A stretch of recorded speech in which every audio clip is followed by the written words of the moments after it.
All right, we should be live. Good morning, good evening, good afternoon. Welcome back, everybody, to a bit more of the Valkyries Marathon. So, I am Yagamoth, and with me on host duty is Xcoats. Hello. Hello.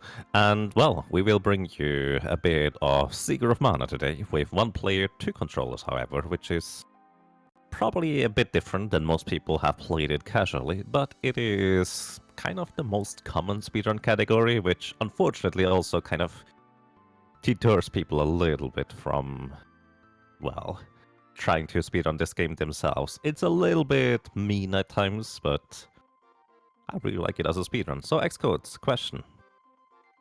Yes. What do we name the boy today? Today, the boy's name is going to be Hero. Hero, the classic one. Alrighty. So, our hero here is going to be the hero, and just kind of as a heads up, you guys still have time to vote for which weapon we are going to be using as our main standard weapon. Normally, in a regular one-player two-controller speedrun, we do use the spear as the main weapon for the majority of the run. However, you can choose between any of those today, whichever one you would like to make work. Some are a bit more complicated to use, others are quite simple and straightforward and just are a bit different. And you can still vote for that until after we defeat the first boss, that is. I would say let's just get going for now. In 3, 2, 1, and go. So, you did want to say something? Yes, I just wanted to interject real quick to let them know. Currently, the Claw is in the lead for the weapon of choice. It is at $10, everything else is at 0. I would also like to mention that having the Claw weapon requires us to get the girl in the standard way. So, everybody's favorite go, go, go, go, go, go, go, go, go, go, go, go is not going to make an appearance unless we get some movement on that incentive. I see. Alrighty. And we also have another name for the sprite, I believe. Yeah, That so will be cut off far. after the second boss. Alright, sounds good. So far, the leading name for the sprite is Bagels at $5. So if you have a better name, then put 501 behind it or more, because this is a great. These are great people to support. But Indeed. yeah. Alrighty. Okay, thank you very much for the update. So, alrighty, welcome anybody to Seeker of Mana.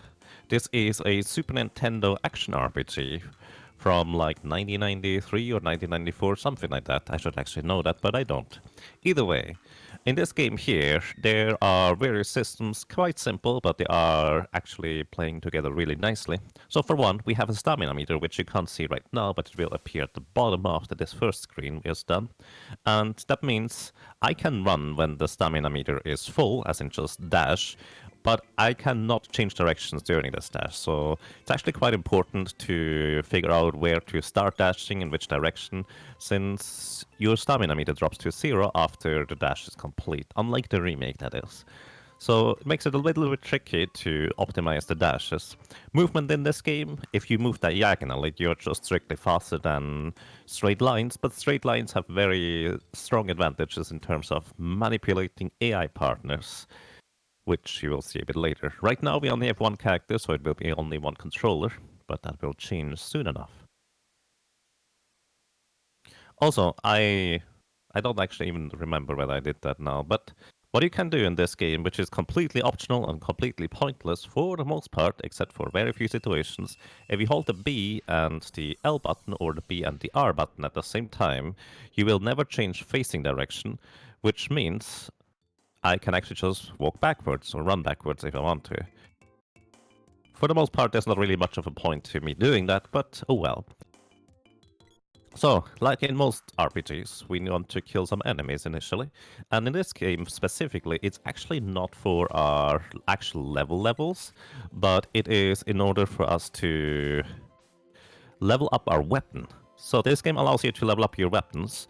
Once your weapon reaches level 1, which is after 11 kills that give you full experience, you will be able to start charging up your weapon. So your weapon is not inherently stronger, but you can hold down the attack button, which is the B button here, in order to start charging up.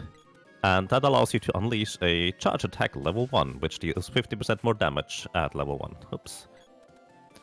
Oh well, that's okay. And after this first introduction trip, we are already in the first village, where we will be basically scolded for picking up the legendary sword that has been protecting the village.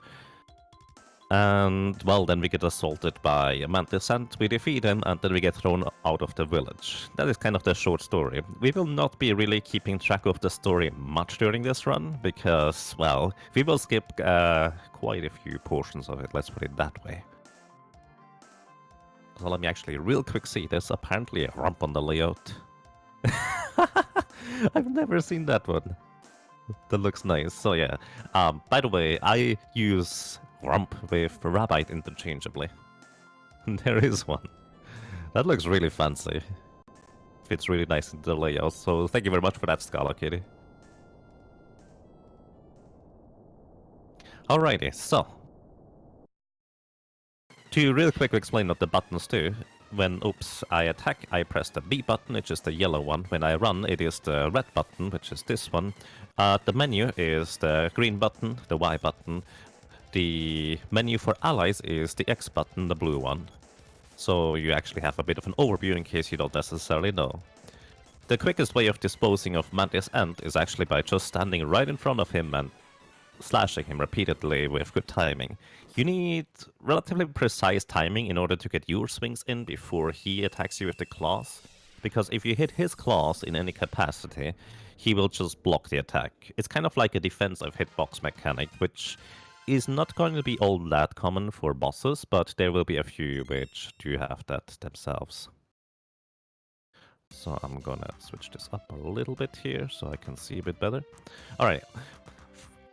For mashing through text boxes, LR and all the face buttons, except for the D-pad and the start select buttons, they work, so I can just mash all of them, which is really nice. A lot nicer than some other games where you can only mash the A button.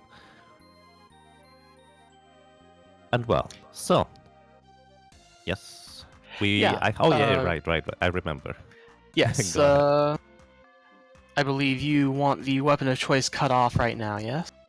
Yes, I think that would be the best. As soon as I leave the village, the weapon of choice will be cut off.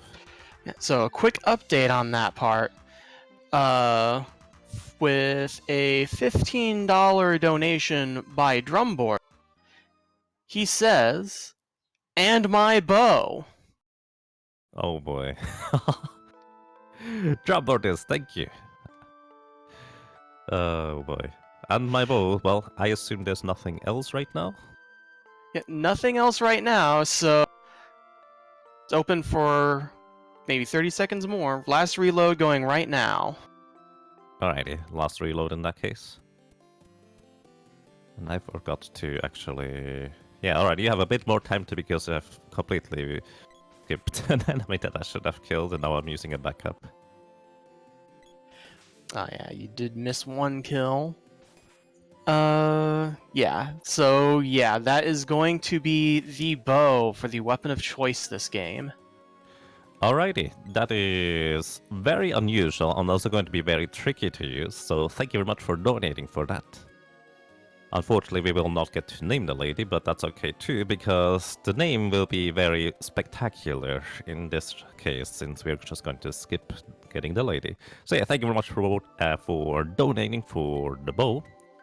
As a reminder, you can still vote for, or, well, donate for the name of the sprite.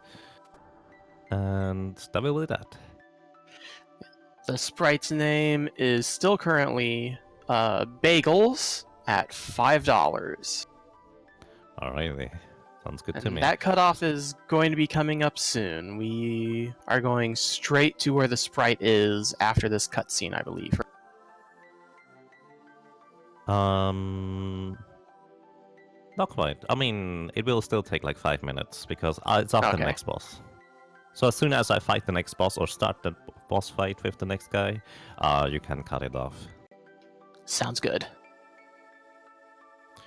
You're hoping for Javelin. Javelin is actually slightly better than the bow. Because, at least for overcharge attacks, it has a very minor special ability, which the boomerang is the most prevalent in that has that kind of special ability. But at the same time, the bow is going to be a really interesting weapon because it is kind of a little bit awkward to use just casually. But let me tell you, if you try to use it the way I'm going to be using it, it's going to be even more awkward. You'll see what I mean soon. We will get the bow after the next boss, which means we still have to use the sword for the time being. Here is where we get the spear, which we would normally now start leveling up towards level 1. However, we already have the sword level 1, and the secondary weapon will be the bow instead, so we will not be using the spear.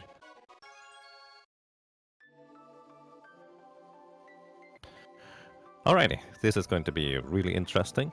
I'm going to save and reset here real quick. You can reset or soft reset the game by holding Start, Select L and R for a brief moment, and that allows you to just save, reset, saves us a few text boxes of text from Sage Luca, but also it allows us to be a little bit faster to get outside.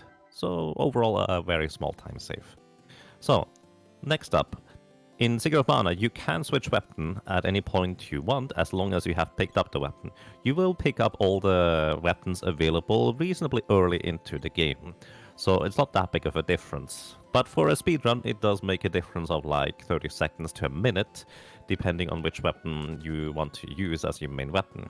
Right now, we only have the sword as our main weapon. We did just receive the spear from the Water Palace, which would traditionally be our other main weapon, but right now there's no reason for me to swap weapons since I will want to level up the bow instead once I receive it, which is going to be after next boss. So after next boss, instead of having to level up one weapon to level 2, I will have to level up the sword to level 2 and the bow to level 1, which will be a little bit more cramped in how many enemies I need to kill, but we can do that on the fly. It'll be fine. Alrighty, so here we're going to do a little trick. I'm going to buy a candy and I'm going to buy a chocolate. Then I'm going to open up my regular menu. And there I will put the cursor onto the chocolate. That is the second item in the inventory. Then I'm going to go ahead and sell both of those items back to Nico. Leave the sell menu, go into the buy menu, leave the buy menu, go back into the sell menu, and suddenly we have, well, a tremendous amount of money because, let's put it this way, I just sold literally nothing as an empty item slot in my inventory to Nico, and he paid me about 30,000 gold for that. I could sell that thing a lot more if I wanted to, but we don't really need to in a speedrun. Then I'm going to buy 2 of each consumable items. Normally the limit for Seeker of Mana of buying any item or weapon is 4, but I'm only going to buy 2, because there is another glitch that will allow us to duplicate our items in our inventory from 2 up to 8, essentially. It will say 0 in the inventory, but it is effectively 8 uses of each item. I also briefly saved before I did anything else, because the early game in Secret Mana is very volatile, let's put it that way, because you are just one character, and there is no... well, there's very little in the way of invulnerability for getting hit by enemy attacks. So right now I'm taking it relatively safely in order to defeat those enemies, hopefully, without them hitting me. Alrighty. Normally I would want to start leveling up the spear towards level 1, meaning I need 11 enemy kills, so the kills right now are virtually just for safety, so the enemies do not just combo me and instantly kill me without me being able to do anything, as long as they wouldn't hit me. Same deal here, just going to push those goblins together, hit them, and just hope that they take the maximum damage. So there's only two possible damage rolls right now. It is a low damage roll, which is around 15, and there's a high damage roll, which is around 21 at this point, just leveling up. I wanted to reach level 3, because this gives me a decent chance at having enough damage to defeat the next boss within a few, or within one less cycle than at level 2, so it might still end up being a save in terms of time overall. So let's see how this is going to go. Also, in this Dwarven village, there's 2 plot triggers that we need to hit. One is right over here. Please let me through. And that is, essentially we're told to go ahead to seek the smith, the blacksmith, who can upgrade and reforge our weapons to be more powerful. Once he reforges the sword here, which we are required to do by story, the sword will be level 2, and we will be able to start leveling up the sword for our character towards level 2 as well, meaning once we reach that we can charge up the weapon to level 2, and for each charge level that you charge up your weapon and attack with, you have a more and more fancy animation, but also, on top of that, there is the benefit of additional damage, 50% per charge level reached, that is. So then we are also going to buy 2 power wrists. 1, 2, 3, 4, 5, 6, 7 spiky suits. Also, I guess the audio is a little, or at least my voice is a little bit desynced from the gameplay right now, so the counting will not quite line up, but I think that should be okay. So, I bought a bunch of spiky suits, which is good armor, but what I will be doing here is I stand in a specific spot on the screen, then I equip the armor and then throw it away. I do this in this specific order in order to essentially manipulate my inventory. So the Seeker of Mana is, let's say, very buggy. A lot of people, I dare to say, don't necessarily remember that too much outside of a few instances for getting stuck in the wall in this game. But this game, you can do so many things with that. What I just did by equipping and throwing away my items, I just duplicated the items in my inventory. The short version as to why that happens is the game tries to unequip the items before it destroys them from the inventory, but it does so in a faulty way. And instead of unequipping the items in my inventory, it manipulates other values based on my horizontal position on the screen. And the way I was standing, I specifically told the game to manipulate the values in my inventory. So it reduced the items amount in my inventory by 2 for each item. So instead of 2 chocolates, 2 honeys, and 2 cups of wishes and stuff like that, we now have 0 of each. Since they are, however, still in our inventory and not removed, we can effectively use them 8 times each time. Alrighty, so next up we have the first, well, the second boss, I guess. The first real boss, Tropicalo. Tropicalo is very simple. You hit him once, and he dives down. So, the thing is, Tropicalo also should have 2 of those little plants with him. For some reason, if you hold certain buttons on your controller, specifically the B button for example, only one of those plants is going to spawn.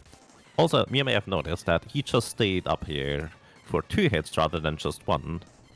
Normally, Tropicalo would just want to dive down after 1 hit, but if you have very specific timing and hit him at the first frame possible and do the exact same rhythm every time, which is not that difficult, because the sword level 1 attack lingers actually around for quite a long time.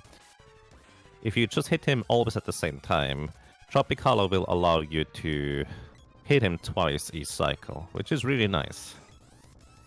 Alrighty, and I would say we need to cut off the sprite's name right now. Alright. In order to know which one it's going to be. Last reload coming in, and the sprite's name will be Bagels. Alrighty, I like bagels. Sounds good. Thank you very much for donating for this. And also, thank you guys so much for donating for the hand cam. Yesterday I went to bed and I saw $0. I figured, okay, we'll see whether it gets met or not. It's probably a bit high. And then today I woke up and just was like, oh, it's met already. That's crazy. So thank you so much. Alrighty, so we get bagels in our team. That actually sounds like a really good idea right now. And here we go. Please name this little sprite. So Bagels, I take it? Yes. Excellent. Bagels it is. Welcome to the team, Bagels. Bagels comes automatically with a boomerang weapon, which is an interesting weapon, a bit awkward to use, but kinda decent. And then we get the bow and arrow from the elder guy here, which is your other ranged weapon. So we now have two ranged weapons. We will, however, only ever really use one, and the bow and arrow is going to be interesting, to say the least. Also, here is where we start having two characters, so I will be able to start using a secondary character. I will be equipping the sprite with equipment real quick. This is why I bought some stuff more than other than what I just need. Also going to set the equipment piece to be upside down instead. So do this, and unusually I also do this. So, and now we have the bow and arrows. In order for me to be able to complete the game quickly, what I want to do is I want to level up the sword to level 2 for the boy, and I want to level up the bow and arrow to level 1. With those, I will have done all the leveling we need in order to complete the game, and that will be that. Just kind of as a heads up, it's literally impossible to hit certain bosses with the bow and arrow, so I will have to substitute the sword for those specific bosses. I hope you are not too disappointed. It should only be like 3 bosses, I think. It might be only 1, we'll see. Either way, the goal is now to level up the bow and arrow. In order for me to do this, I need to get the last hits with the boy's attack. Because this allows me to... Oh boy. The bow and arrow is really weak. This allows me to get the maximum weapon experience on the boy. So the way this works is that you gain weapon experience based on who last hits the enemies, and also what level the enemies are for that matter. So if certain enemies are higher level than others, or more specifically, if we are too high level compared to the enemies, I did not do that right, then we will only gain half the weapon experience. So for example, this flower here is too low level for the boy to gain full weapon experience, so we only gain half. Which in this case means the sprite actually still gets the full weapon experience, and as a result, we do end up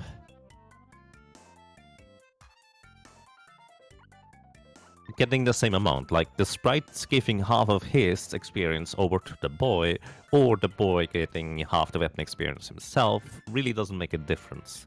So in this case, that is just exactly what happened. Alrighty, next up, what we need to do is we are going to skip getting the lady. Normally you're supposed to go into Eleni's forest, and then go straight through there in order to arrive where you need to. However, I will need to equip the sword real quick on the boy.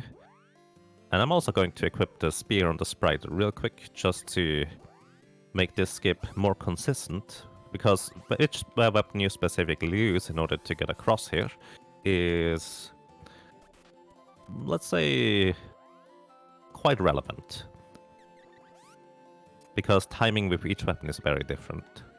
So, alrighty, so now there's 2 ways of getting across here. One is AI control characters can still move after you hit those rope pulls. Those rope pulls are really weird. The way you're supposed to use them is use a whip weapon in order to jump across and basically angle your, or well, whip your way across there professionally and just jump across with your entire team. However, the way I just use them is a bit different, as you might be able to tell, and not quite intended. So I literally just allowed myself to jump across there by using very unusual methods. And that unusual method specifically is by hitting the rope hole at a specific time, let's put it that way. And that allows us to... Still need to level up the bow, by the way, which is a bit unusual. Either way.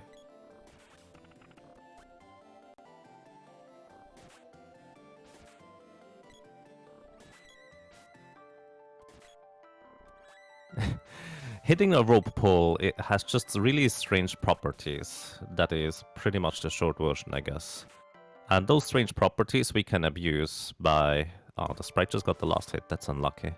I hope to level up the sword by now. I'm going to actually do something a bit unusual. I'm not going to hit that switch yet. I'm not going to go through quite yet. Now I will. So we should have the bow leveled up very soon, in theory. Sorry, it's a bit difficult because I have to route on the fly for how to use the bow, or level up the bow for that matter. There we go. Bow leveled up to level 1, now I can start leveling up the sword to level 2, which is quite necessary before the next boss.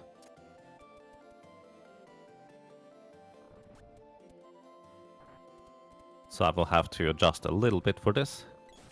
A chest drop here, unfortunately, is not great, because we don't need any items from chests, on one hand, and also on the other hand, the chest drops do prevent us from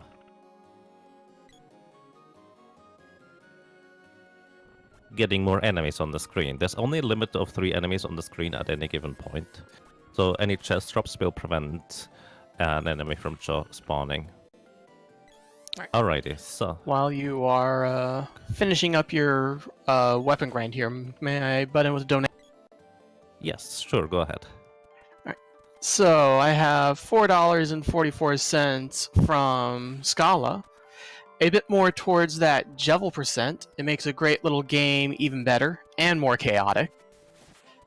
And that is going to the next upcoming incentive, which is upgrading the Deltarune run, coming right after the Secret of Mana run, to Jevil percent. That is currently sitting at 1910 out of 144.66. For those of you who are perhaps a little intimidated by those numbers, that's $125.56 remaining to meet that goal. Alrighty, thank you very much for those updates. I will try to explain the rope pulls a little bit later, I guess. Normally I try to do this right now, but there's so much going on in Secret of Mana that it's really difficult to keep up with everything, because the next thing is coming up already. Because the reason why I want to level up the sword to level 2 and the secondary weapon, in this case the bow, to level 1, is because this allows us to charge them up in a very specific way, and in a way where the game doesn't exactly know what to do with it. To give you a frame of reference, I am going to... Oh, there we go. Sword is already level 2. That is all we need. What I'm going to do, the main reason why we even use 2 controllers rather than just 1, is I'm going to go ahead and start charging up the sword to level 2. And then once the sword reaches level 2, I will use the second controller's menu in order to swap out the weapons. You're not supposed to swap out weapons while you're still charging, because, well, you cannot open up the menu on your main controller while you're charging. So what I'm doing is I use the second menu to open up and swap out the bow with the sword. The bow only has a maximum level charge of level 1 right now, and the sword has a maximum level charge of level 2. So I essentially will put a level 2 charge onto a level 1 bow, and the game gets really confused about how exactly that is supposed to work. So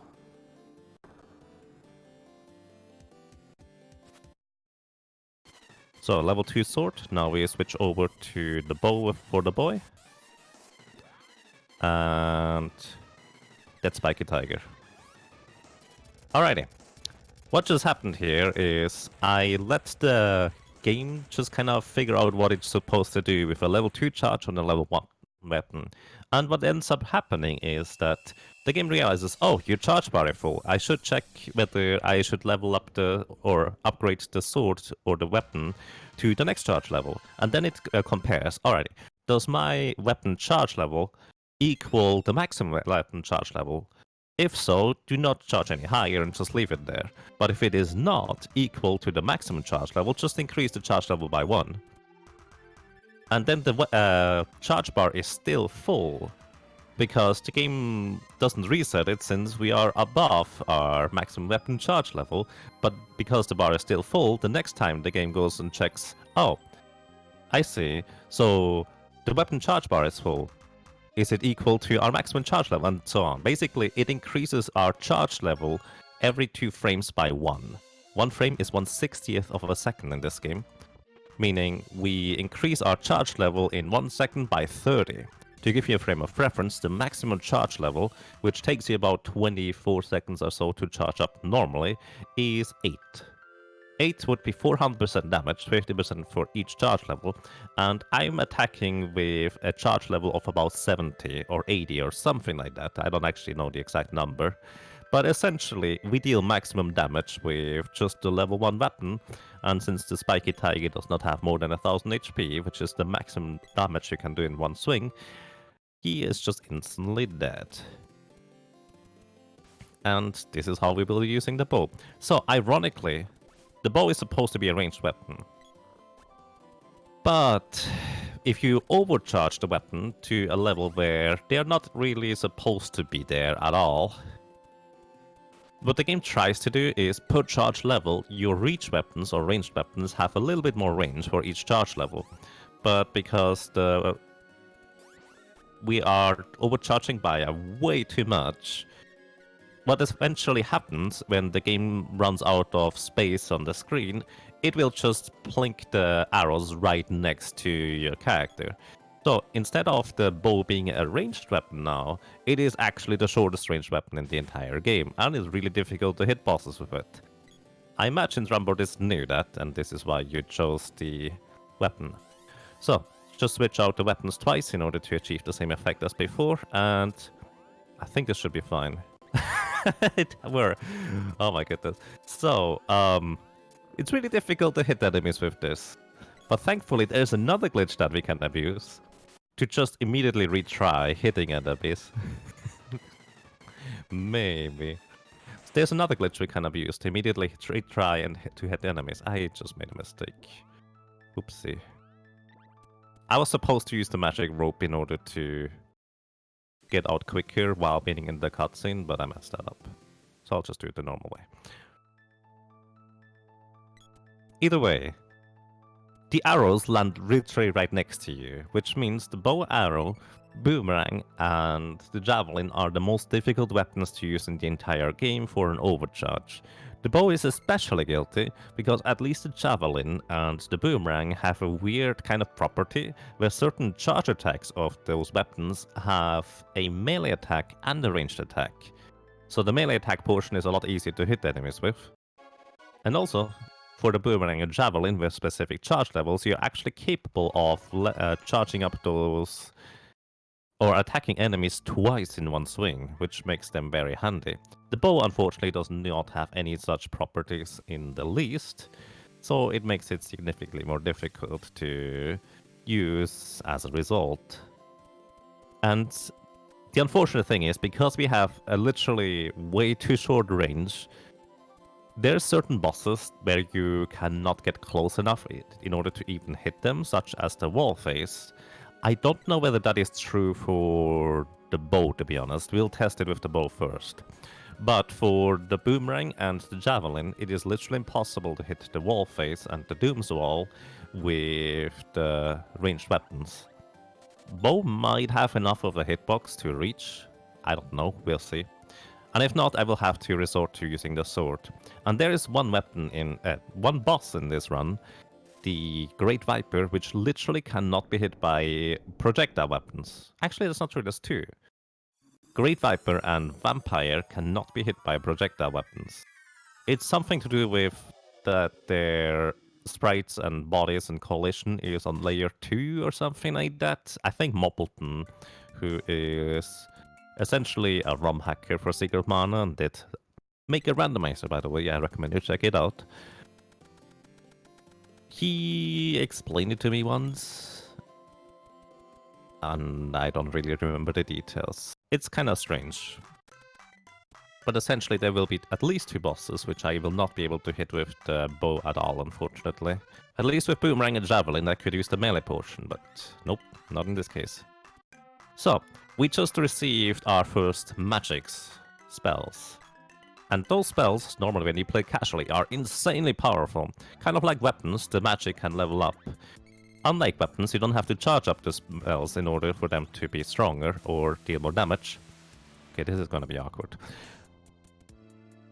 I'm just using a barrel here on the boy, because the barrel actually allows us to...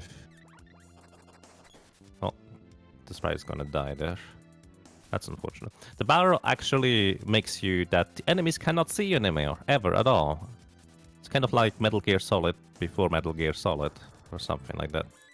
But also, the barrel makes you completely invulnerable to all kinds of physical damage, which is really handy. Sometimes you also see me walk in a really weird pattern. That is in order to manipulate encounters or manipulate enemy spawns.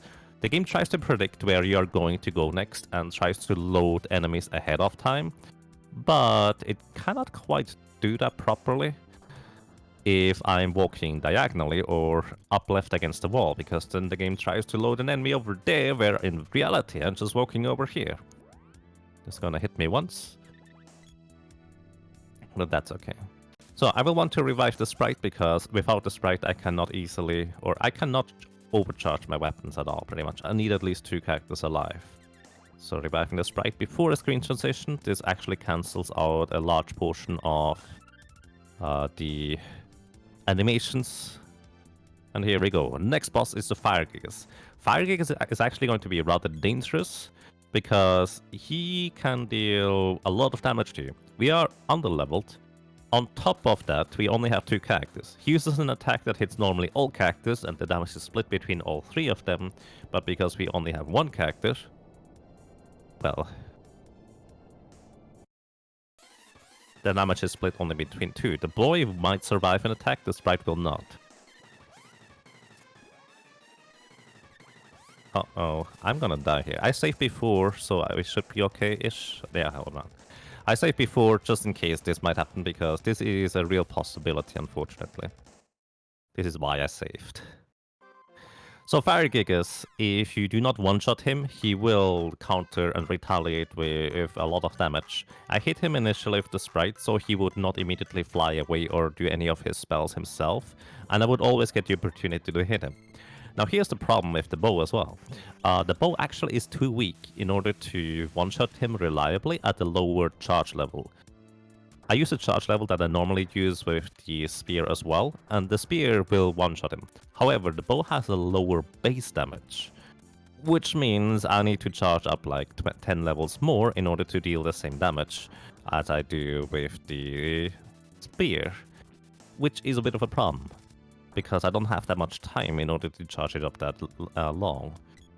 So what I will do instead is I'm gonna use an backup.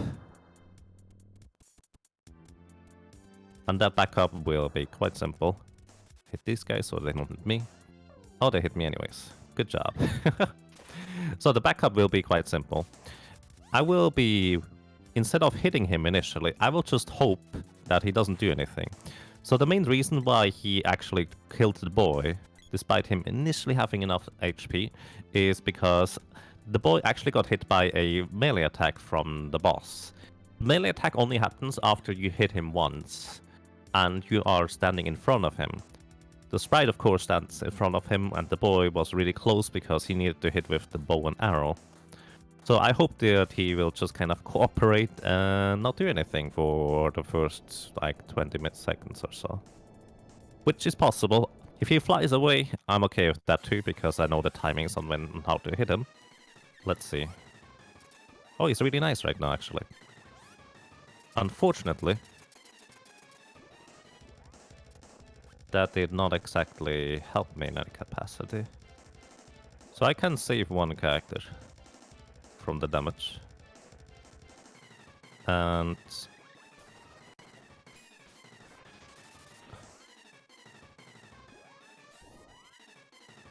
I missed again. I have to heal the boy here real quick. So this is essentially all improvisation on backup right now. I'm using a spell on the Fire Gigist because while you're casting a spell, you cannot be hit. I used an item to... Oh, apparently you can't be hit eventually anyways.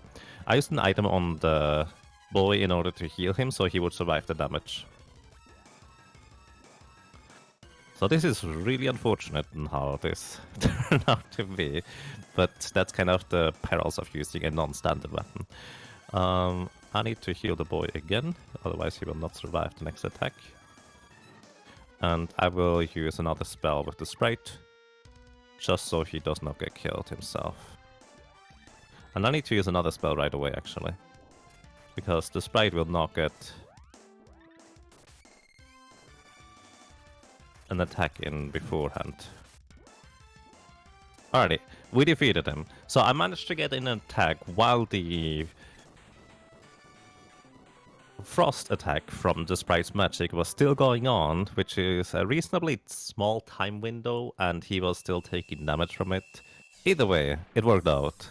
We can one-shot this guy, but the bow makes it a little bit more difficult. So thank you very much for donating for it. I really appreciate that. Makes it interesting. Also, quick question. How far ahead or behind the schedule are we right now? Does anybody know that? I do not know. Alright, I'll give you a minute to figure that out. In the meantime, real quick here, you're supposed to go and steal all the 8 mana seeds in the world, and they just kind of say so fittingly, to the mana seed! Yeah, but not this one. Because for some reason you don't have to seal the mana seed of Earth. So, according to Scala, roughly on schedule. Roughly on schedule, alrighty. So, I hope I'm not going to be too slow in comparison to where I should be. But it should be fine, probably. Probably. We'll see. Next up, we have a lot more nice bosses in the sense that they don't just one-shot me if stuff goes wrong. Most of the time. Most of the time. We'll see, though. So the nice thing is that with a ranged weapon, AI control characters behave a little bit differently than when they have a short range weapon like the bow. Well, I say nice thing, but it's really just very minor differences in behavior. And here's an interesting part about speedrunning Secret of Mana. When you speedrun Secret of Mana initially, it's probably very frustrating and annoying how AI control characters behave. And it makes it really difficult to move the way you want to move. They get stuck around corners, they get stuck everywhere. You probably even experienced that casually. If you didn't have a few friends to play with, AI control characters get stuck everywhere. It's crazy. Now the thing is, the more you speedrun this game, the more you get actually pretty decently good at not getting the AI control characters stuck everywhere, which is really nice. Since you don't have to worry about them, you can just have them go really fast everywhere. And it's one of those weird things that when I remembered as a kid, I played Super Mario 64, and I specifically remember one moment where I realized I've gotten actually pretty good at manipulating the camera in Super Mario 64 in order to be more cooperative. I was actually kind of enjoying that part of the run as well, rather than just, oh well, you know, the jumping and stuff. And it's a very similar thing for me as well in Secret of Mana. The better I get at manipulating AI control characters, such as the sprite will hit the sword here without getting hit himself, the more satisfying it is, actually, to just run through the game over and over again. Also, you may see me switch characters frequently. This has 2 reasons. One is because they would otherwise necessarily get stuck on certain elements or obstacles, and I just want to lead them past manually. 2 is because if I switch character, this allows me to have them... Oops, that was unfortunate. If I... Stop! I was not attacking with the boy because the bow is awkward. Either way, if I switch characters, the AI control characters do not use stamina to run behind you. So I just briefly switched to the AI control characters in order to start running again, because as mentioned before, I can only run when the stamina bar at the bottoms of the screen reaches 100% and makes it a bit different. Not getting the girl. Well, not quite yet. The lady will join us eventually, but right now, not having a second AI control cactus trail behind us, no matter how good you are at manipulating them, it is strictly faster to only have one AI control cactus behind you. So this next boss is the wall face. Wall face is a wall, and ironically, this is the first boss where you have the concept of evasion. Bosses, or for the most part, bosses in the future will have evasion, which means about 40% of the time we will miss with our attack, even if we were, let's say, to hit. Which will make this a little bit more difficult to judge whether I actually do hit or not in this case, because I don't know. Alrighty, now I know. So I wasn't sure whether I was able to hit the wall face boss here with the bow, because the bow is such a short-range weapon, ironically. At least if you overcharge. But it seems to work, so we don't have to worry about this one. Alrighty.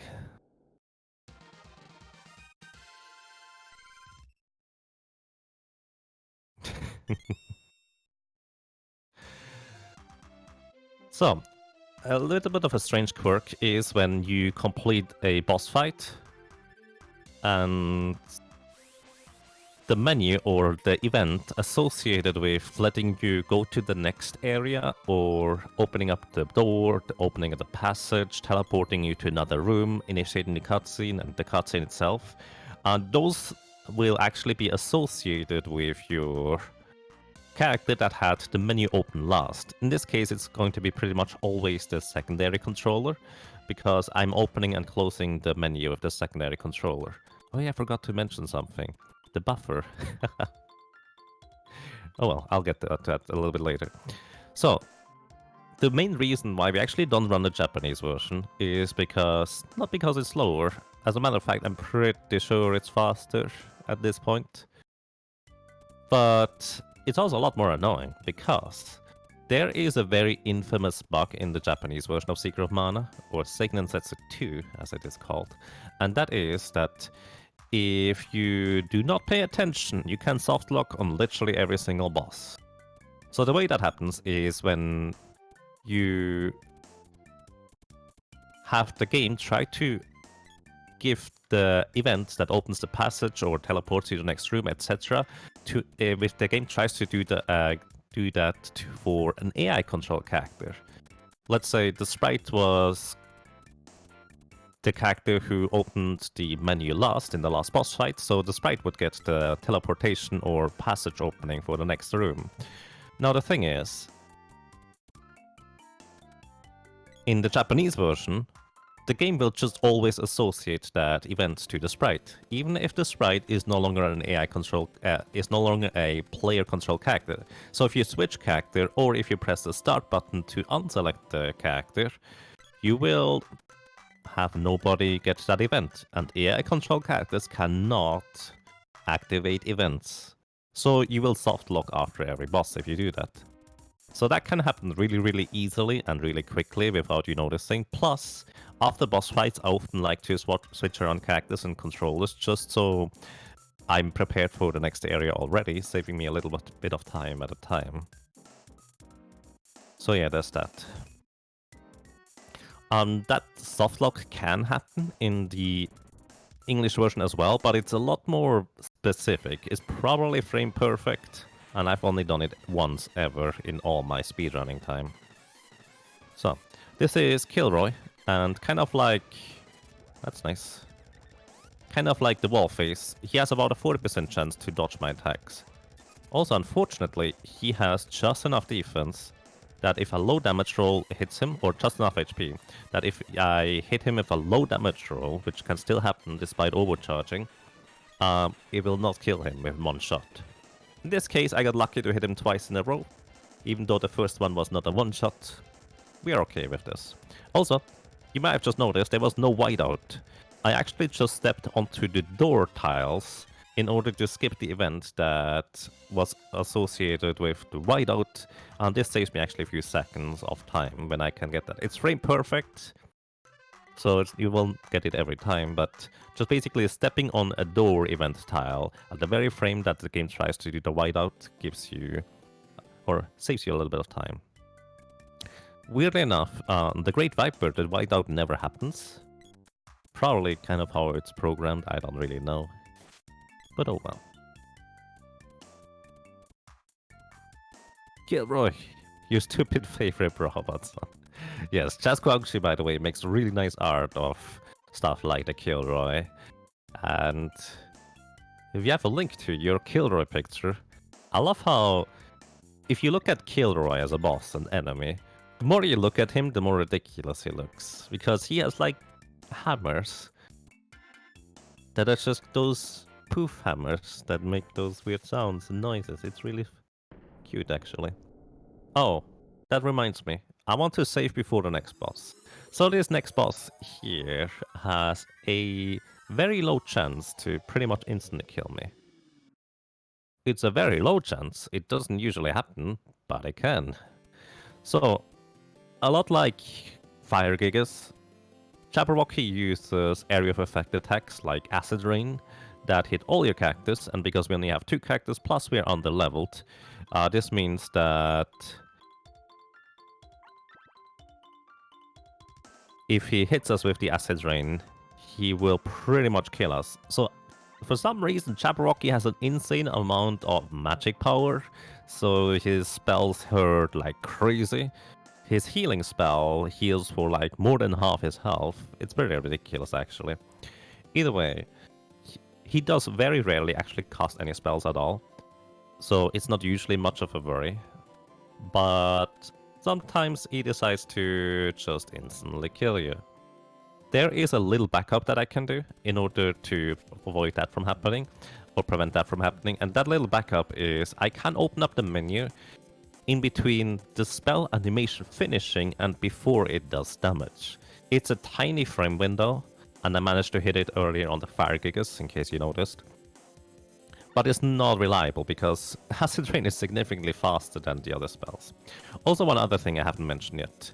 Hitboxes are really strange in this game, and Jabberwocky is the prime example of this. So you know how the bow has a super short range?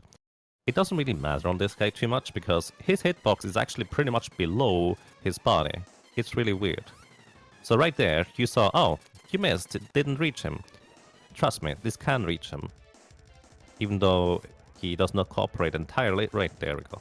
But his hitbox, for some reason, is like half a Jabberwocky below him. So it is really strange.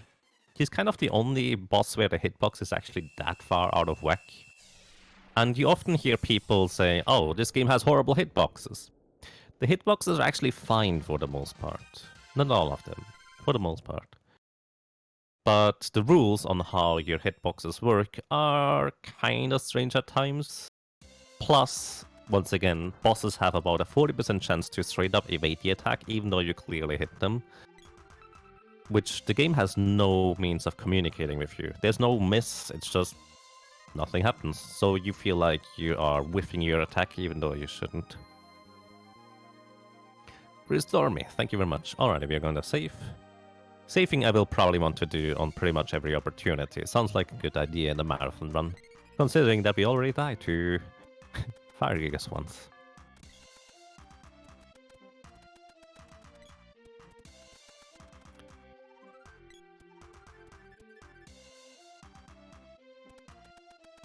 Alrighty, next up, we actually finally get out of this first area section. So more than half of the speedrun you actually spent in this very first section. Actually, it's about half of it normally, slightly less. And it's always kind of a nice breather or breath of fresh air when you get out of this Pandora, Podos, Water Palace, Gaia's Naval section of the early game, and essentially enter the mid-game after using the cannon travel. Speaking of cannon travel, anybody who does not know this game, this is kind of one of the best methods of travel in my opinion. Like in other games, you feel like, oh, but they have planes or other teleports or stuff like that to transport us to places really quickly. Why can't we just use those in order to get to other places more efficiently or quickly? Or why can't we just use them anywhere? Well, cannons are kind of the perfect solution for that, because they just shoot you one place, and it's kind of obvious that you can't get shot back unless you find another cannon. It's kind of neat.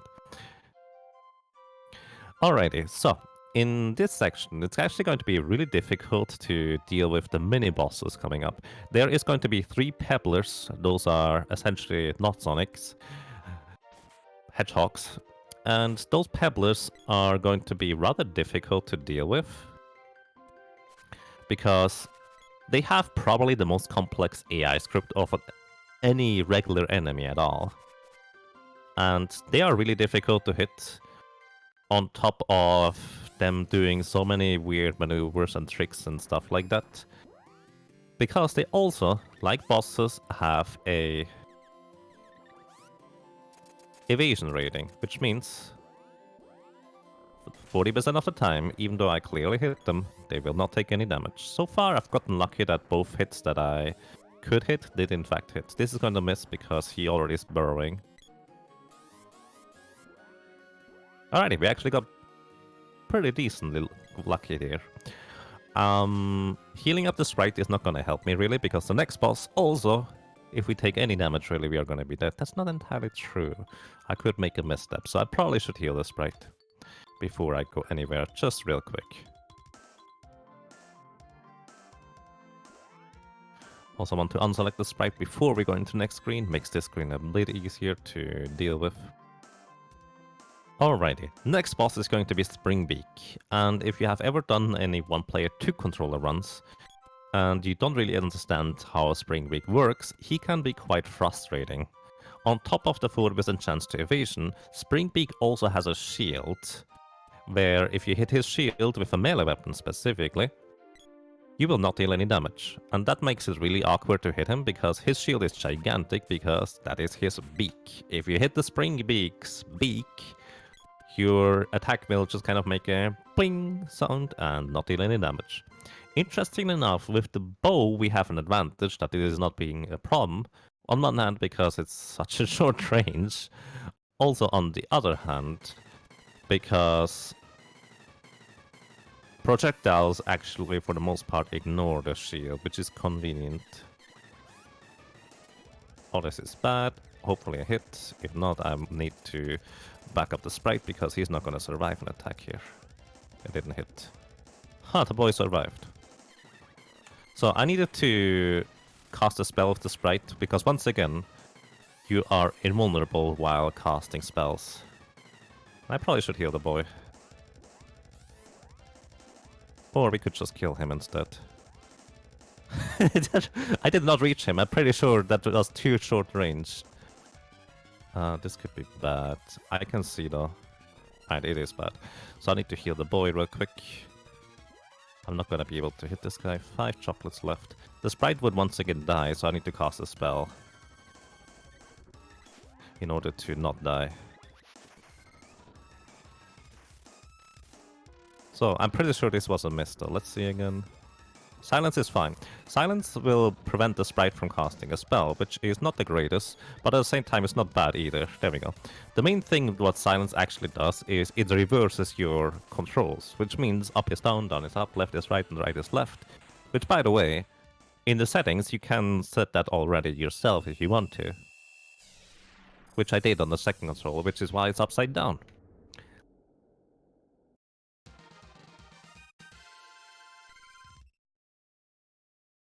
Gilroy! Oh yeah, I love that picture of Gilroy, it's so good. Alrighty, so we are making steady progress, which is nice.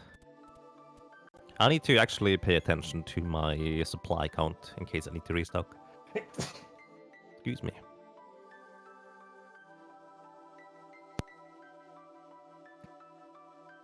Oh, by the way, am I slightly ahead of the stream right now in terms of voice? Versus picture, that is. And thank you. Just a bit, alrighty. I hope it's not too bad, because I don't want to spoil things. The thing is, often I can predict and figure out whether I'm gonna hit or not, based on positioning and stuff. It all comes with expertise and experience. But sometimes it's like, well, let's see whether this is gonna hit. Maybe it isn't. The next boss, as I mentioned before, unfortunately is completely invulnerable to projectiles. Specifically the boomerangs projectiles and the bows projectiles and the javelin projectiles. You cannot hit him with those weapons unless you specifically charge up the boomerang or javelin to a charge level which has a melee property associated with it, which unfortunately the bow does not. So I will have to use the sword in order to hit the upcoming boss, the Great Viper. I'm actually contemplating demonstrating that I can't hit him, like it's literally impossible, but at the same time, it's actually really dangerous, because Great Viper can steamroll you if you get on his bad side. So I would prefer to not have to worry about that and just kill him with the sword instead, and I hope you believe me. You could try it for yourself if you'd like to. Vampire later on will have the same problem, where you literally can't hit him with ranged weapons. Oh, the boy was still confused, so his controls were inverted. I had it once where, for some reason, the game actually inverted my controls in the menu without me ever going to the menu, and so my controls were permanently inverted. It was really weird. Also, by the way, you're supposed to go to the King Truffle in order to talk to him, but AI Control Cactus can walk through NPCs. So I'm abusing that fact and just walk straight through that NPC by repeatedly pushing against him and pressing select again and again, which allows me to just skip past him very easily. So I'm going to wait until this guy starts doing something, then I can run past him without any danger. Then, oh, right, I have the bow, which makes this awkward. I'm using a medical herb to remove the confusion from the sprite. The confusion is not a bad status effect. The bad thing about confusion in this area specifically is that the owls, they just hunt you down. As in, the confused character gets absolutely demolished by the owls. It's really crazy, actually. Thankfully, if you jump across a gap like this one with the whip, which is, by the way, the intended way, it's not a big deal. Speaking of whips, the way I skipped getting the lady earlier was by... I'm just gonna reset. The way I skipped getting the lady earlier... Oh my goodness. They don't cooperate at all. The way I skipped getting the lady earlier is by hitting a rope pull. And when you hit a rope pull, the game, first of all, for whatever reason, gives you the ability to walk through walls. And then it checks, oh, do you actually stand in the correct position? And do you have the correct weapon equipped in order to jump across the gap with the normal means? And then if that is no, it will just kind of return back and revoke your access to walking through walls. Normally, you cannot walk normally while hitting rope pulls, but when you do special moves like a level 1 charge attack or let the AI move, you can, as a matter of fact, walk through walls anyways. Alrighty, this is Great Viper.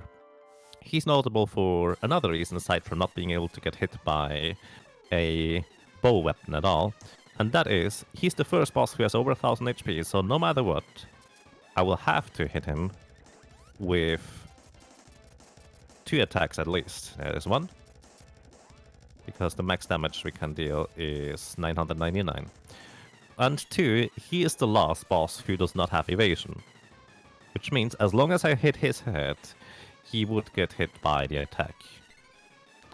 With the exception that if he is above the mushrooms, you are actually...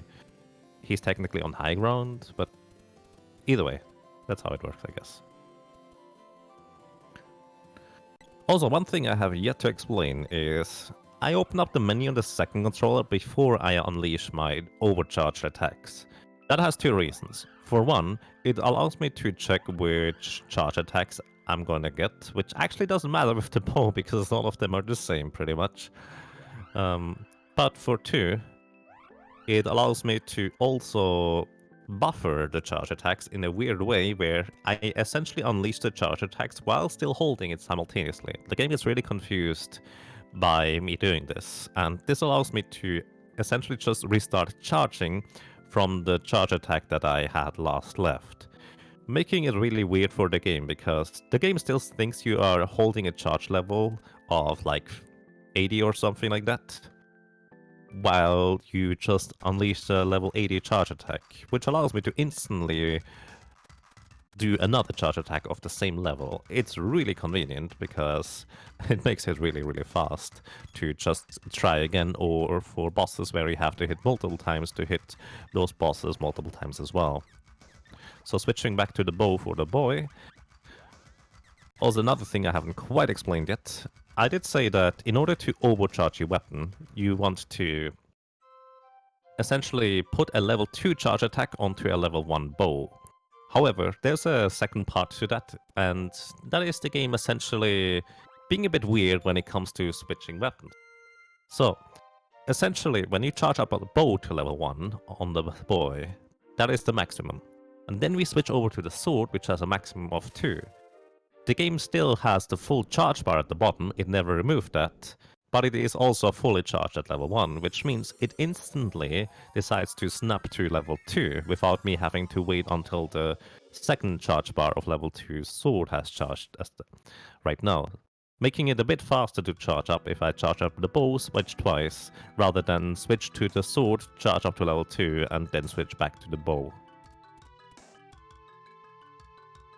So there's quite a bit of technique there. Once again, Secret of Mana has so many things going on in such a little time span, it's really, really difficult to explain all of them. But if you have any questions, and I might be able to catch them in chat, feel free to ask. Here, by the way, is where you normally get your party split up. The boy gets sent into the machine room where you're supposed to walk around for a while in order to power the machines through the, I don't know, walking around. The sprite gets sent into the kitchen where he's going to eat all the food, and the lady gets sent into the mayor's cabin where she is supposed to rub his back. So essentially they take away our imaginary lady from our team, and we will get her back later, but not so imaginary anymore.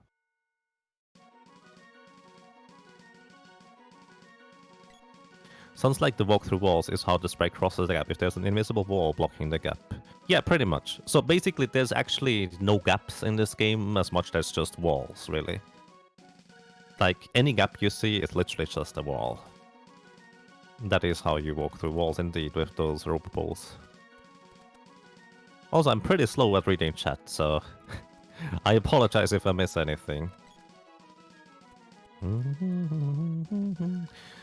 Another thing I haven't quite mentioned yet, and we never acquired the lady the normal way. Like, there's two ways of getting the lady. One is you get captured by goblins, and then you find her in Pandora Castle, and she joins you. The other way is you save her from the werewolves. You can actually combine both ways, but let's just stick to that. And that is when you give her a name. The thing is, we never gave her a name, so she actually has whatever is the default value for her name slot. And that happens to be go go go go go go go go go go go go go go go go right there. The reason for that is for twofold. Normally, when you name a character, you can only choose 6 characters. However, the game has space for up to 12 characters to label. And there's combined characters. G and O is one of those combined pairs of characters that corresponds to the value that is in each one of the lady's slots. So there's 12 times Go, a total of 24 characters. And the reason why in a speedrun you would normally want to name your characters a really short name is because each time a letter prints out in a text box, you lose 1 frame per letter. Meaning we actually lose about 40 seconds just because the lady has such a long name over the course of the game. But it is still worth skipping her just because that makes it so much faster in the end. Either way, she is level 1 still, making it a little bit difficult to make her survive if she gets hit by anything. She also doesn't have any equipment whatsoever. And this also makes it a bit difficult here. So, I'm trying to have this guy come back over to the right side. Oh, oh, he's up there. I want the lady to actually survive here because she needs the experience, so I'm reviving her instantly. This guy is the last boss who does not have over 1000 HP, but he has evasion, so it's really difficult to hit him. Sometimes anyways. And he has a very simple AI script that you can abuse to an extent. There we go, that took a while.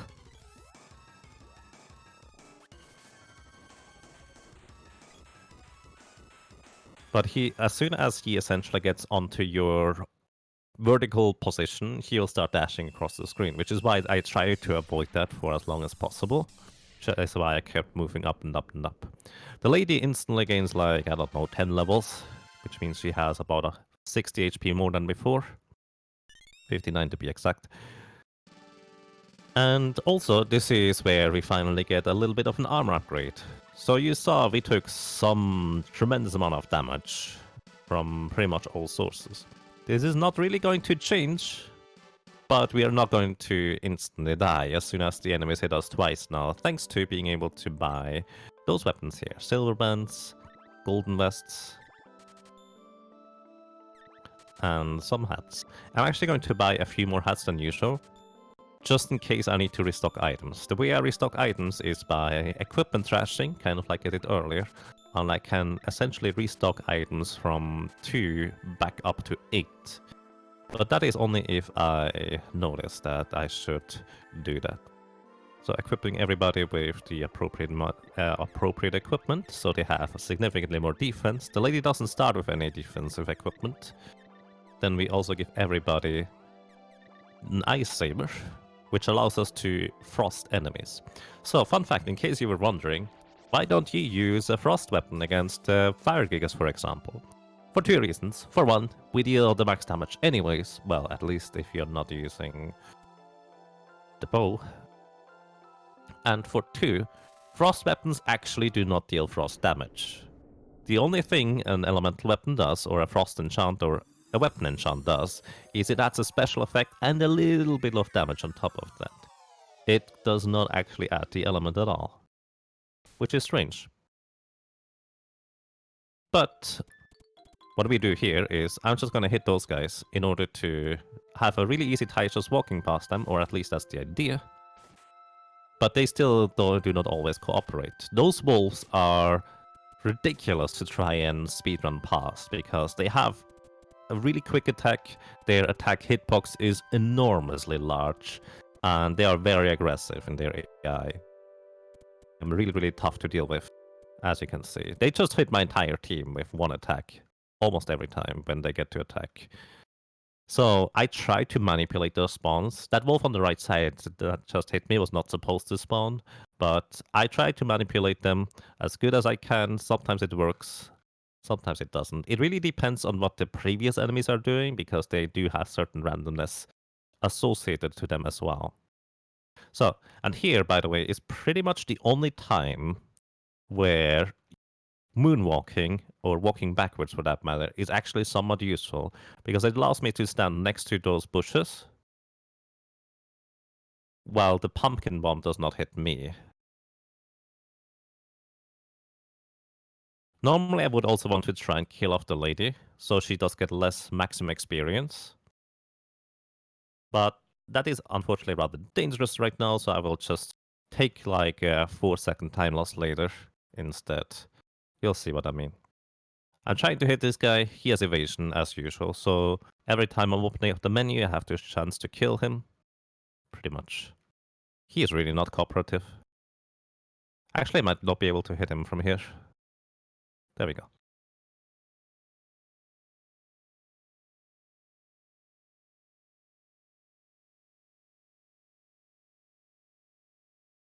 I have a few more drop trains, yes.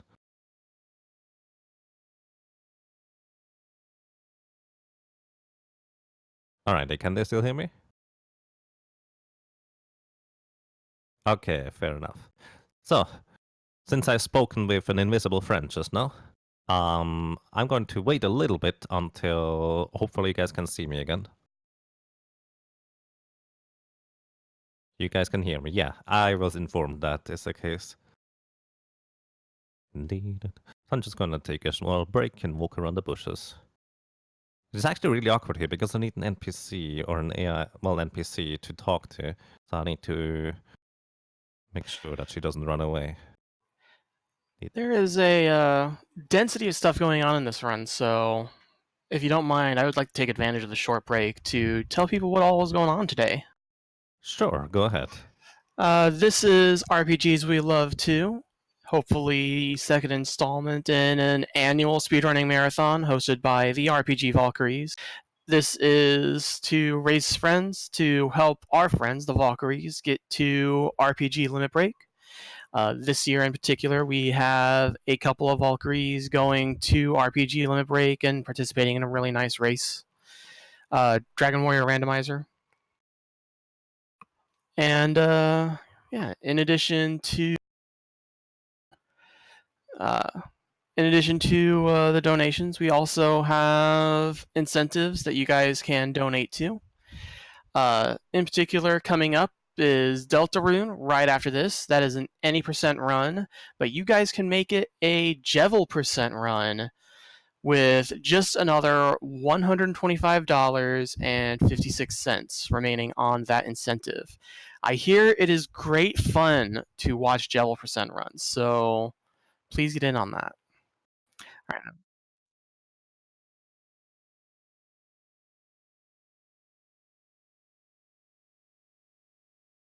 Yeah, I'm gonna hand it Alrighty. back to Yaga. Thank you very much. Thank you very much. Alrighty, so what I just did now is I actually talked with an NPC on the second controller, which allowed me to skip part of the cutscene that is normally supposed to happen here. And now this entire cutscene is actually one step behind. When Salamander is supposed to appear, nothing happens. When he's supposed to disappear, he appears. When those guys on the right side are supposed to be talking to us, they are going to be not there. When they are supposed to run away, they will just appear on the screen and nothing else happens. So essentially, the entire sequence of events just now was one step behind while also saving me time. It kind of looks funny, so that's nice. But also, oh, that's bad. Okay. Also,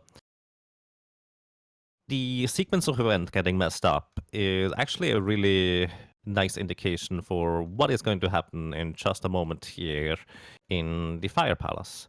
So, for a frame of reference, for anybody who does not know the game, you're supposed to go into the Ice Country, get Salamander, the fire element, so you can cast fire spells and open up the passage in the Fire Temple, but you're also supposed to get the Mana Seed of Fire back from the Ice Palace, because it was stolen and is no longer there. However, the Fire Palace has a sequence of events associated with that entire thing, and there is a orb that you're supposed to activate in the basement through the use of fire magic. Now the thing is, I can skip that orb by doing a sequence of inputs that allows me to just slide up a ramp that you're normally supposed to only go down. And with that, it will allow me to do a bit of a weird thing where I skip one part of the entire sequence of events in the Fire Palace. And this basically means the game does not know that the Mana Seed of Fire is not supposed to be there, and instead will still be there. So what I'm gonna do here is I will give the boy and the sprite a barrel each. Barrels are incredibly useful for a number of purposes. So I have 6 barrels left. This should give me 2 attempts. Hopefully I only need 1.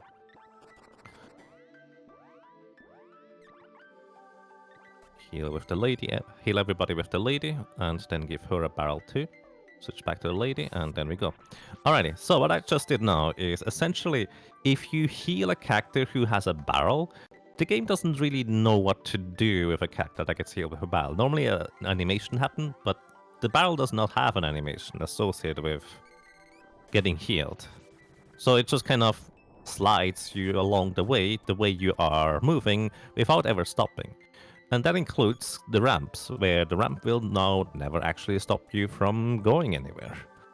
So we just slid up a ramp by getting healed in a barrel, and I did basically a specific sequence of inputs to heal everybody and barrel everybody at the same time.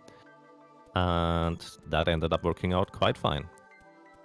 So what I'm also gonna do is use a secondary character here to have the lady walk through walls. This actually might be a bit more difficult than usual. No, it worked fine.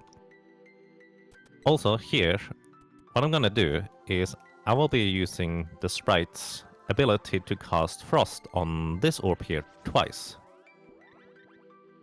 I have the boy in a specific position, walking onto the switch on the bottom right in a specific way, and this gives me a very precise timing. Well, actually, it's not that precise, but it gives me a specific timing, which allows me to transport the event from the previous room into the next room, overriding the event that is supposed to happen in that room, which would normally lock us into the arena with the Minotaur boss. Since I completely skipped fighting the Minotaur, we do not need to worry and care about him at all anymore. So that makes it really easy to just grab the fire seed and we're out of there. Shoutouts to a Japanese runner who figured out that you can do this by accident. You need to essentially use the frost or the freeze attack on the orb twice, and then the second activation happens at a very specific moment, and you just need to walk into the arena with the Minotaur at that specific moment. And the only trigger for us to unlock the cannon travel to the next area is sealing the Mana Seed of Fire, which we could seal without actually getting the Mana Seed of Fire back because we skipped the orb activation in the basement by sliding up a ramp. So yeah, this game is really tense in what exactly is gonna happen. And not worry, there will be more. There will be a lot more of this. You remember when that trick was discovered, it was so much work? Yeah, we do have another trick to slide up the ramp or get up the ramp, but it was a lot more involved. And especially with just one controller. Getting up the ramp with just one controller was a nightmare, like a real nightmare. By the way, another trick. What I'm gonna do is I'm walking very precisely along the wall here at the perfect pixel adjacent to the wall, and the hitbox or the trigger box for the event where the man is supposed to go and block the sewer entrance is just one pixel away and I can just walk past it. Very convenient. And so we are running through the sewers already without having to ask for the password or anything like that. Very nice.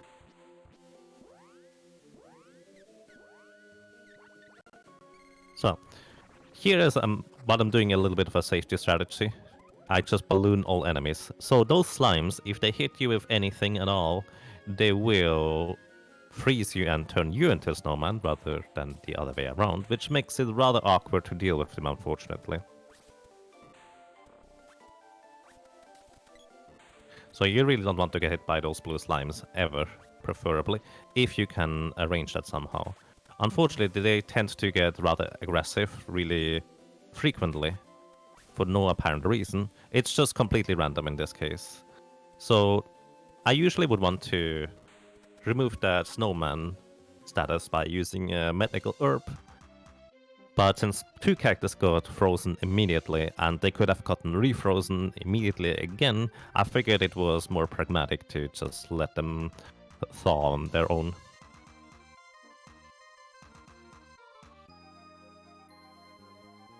Is his name a Japanese runner, like Mexican runner? No.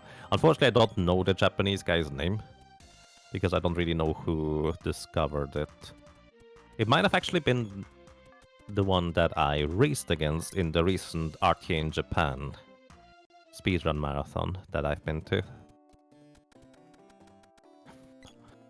Oh well, speedrunning Secret of Mana, in a nutshell, is coming up. This upcoming area is kind of the perfect mini-universe that describes how speedrunning in Secret of Mana works. And in short, you have a plan in what you want to do in every single room, in every single situation. But even though you have a plan for every room has pretty much a chance to go wrong one way or another, especially now that I have a bow equipped rather than a sword or a spear, it will make it slightly different again. But I do have a plan for every room. If the plan goes wrong, usually I have a backup. Sometimes I even have a backup for the backup, but that's kind of where this usually ends up a little bit. So every room can go wrong, but every room has like a 90% chance to go right. We'll see how this is gonna go.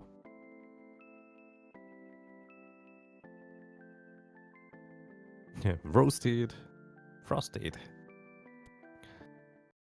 Okay, so you want to enter this room here on the left side, makes you have to walk a little bit less far to the left in order to run past this weird eye thing.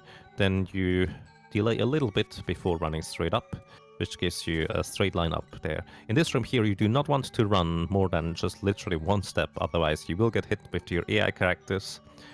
In these rooms, you just go down right there, dash straight down, because dashing straight in a line, as in any straight cardinal direction, allows your AI control characters to follow you in your footsteps rather than follow approximately where you are in near your distance.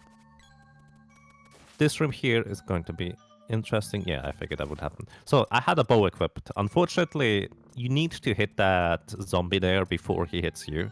But with a bow equipped, that is unfortunately seemingly impossible because the bow is just too slow. Either way, this room here, I select the second controller, wait for this dice to plop. Then I step on the switch, have the second controller walk out the room already. If I don't have a second controller, you will get frosted by those guys as soon as the switch goes off. But thanks to having a second controller, no problem. We run up left here, and then just go down the stairs. I will once again select the second controller, which allows me to go through this door up here slightly fast. Actually, I changed that strategy recently. I need to have the lady in the lead in this room here, because that makes this room here and the room here a bit easier, because you can just run straight down and it will be fine. Except the boy has a bow, so his attack was slower than usual. So, then we run straight down here, wait for this guy to spawn as eye thing, and then we just run past everything here and we're fine. Normally there's two little devil angel thingies that can cast spells on you and really mess you up and are really random, but despawning them makes it a bit faster. This room here you just run past, this room here we just run straight to the left, and switch to the boy, run straight up. Attack once just to avoid getting hit, even though I don't care about the attack. Attack once here to get a good timing on the attack. Have the lady move up to the front, because she will then absorb any spells or attacks and ability that come her way. Actually, I have to go really close with the boy too. Otherwise... Alright, the boy got hit. That's unfortunate. I have to get really, really close and personal to the wall here. Otherwise, I won't be able to hit him with a boomerang. Bow, excuse me. There we go. Nice. This is actually perfect for the lady to die as well. I want that to happen, as a matter of fact. Because that way she gets less experience, less levels, less maximum HP, and she will have to die after the next boss in order to allow us to do a skip. And if she has low enough HP and levels, she will be 2-shot rather than 1-shot, saving us a little bit of time. Alrighty, hi, how are you guys doing? Kaiware was the... Yeah, that's right, X-Codes. Kaiware was the Japanese runner that I faced in the RPG in Japan race. It was pretty awesome, by the way. I don't know whether it was him, though, who discovered it. I think it was? I'm not sure. Is there a VOD anywhere? I think there would be on the RTA in Japan channel. And yeah, unfortunately, he also demonstrated as to why we don't run the Japanese version. Thank you, Scala Kitty. So the next boss is actually kind of a bit of a nightmare for the one-player two-controller run, because we don't use spells, so we actually have no way of hitting the vampire while he's in the air. On top of that, right now, I cannot hit the vampire with ranged weapons at all.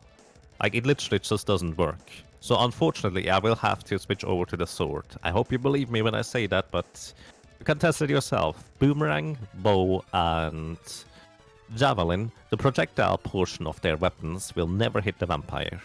Bow and javelin have certain charge levels where they do a melee portion of the attack, so they still can technically hit, but the bow and the boomerang unfortunately do not. And the bow just does not. So I will have to switch back once more to give the sword over. And for the sword, I want to have a specific charge attack. This is fine. So I also want either the sprite or the lady to be exactly below the vampire in order for them to be the target of whatever spell he shoots at us. He's giving me a really nice pattern, but I'm not using the standard weapon, meaning I can't really properly take advantage of it. I apparently was not in the correct position.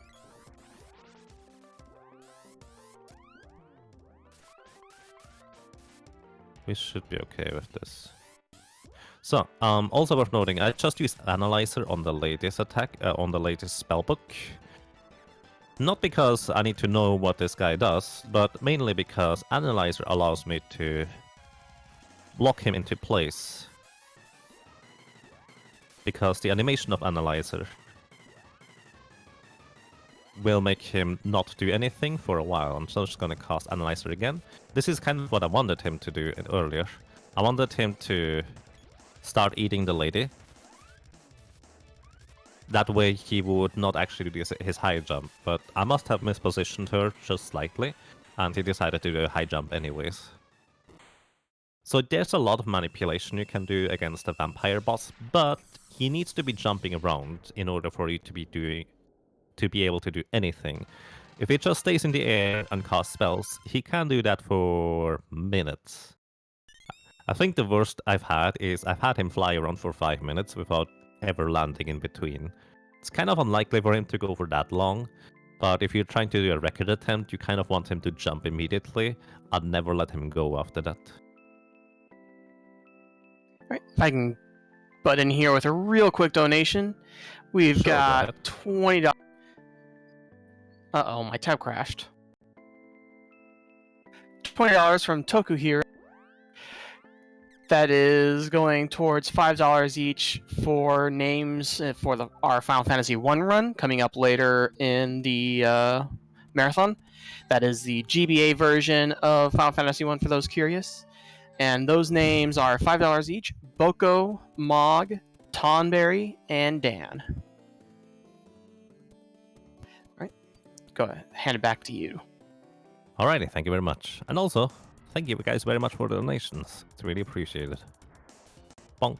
So, as mentioned before, I essentially kill off the lady here, because this allows me to do a little skip. So here's the thing. AI control characters can walk through NPCs in non-combat areas. However, in combat areas where the weapons are out, you can actually not walk through NPCs at all, meaning it's a bit more awkward than in other circumstances. Which means, in order for us to walk through an NPC, while the weapons are out, we have to have a character dead, and in this case, this is the lady. So the lady being oopsie dead means she can now still walk through NPCs despite us using the weapons, and this is exactly what I will be using / abusing in the upcoming section here, where I will be doing some specific maneuvering with the first and the second controller. By the way, AI control characters always follow the first controller. So I will move the lady ghost over there, unselect the first controller real quick, then have him use a Cup of Wishes onto the lady, switch to her, and then just walk up the stairs, sneaking behind the guards essentially.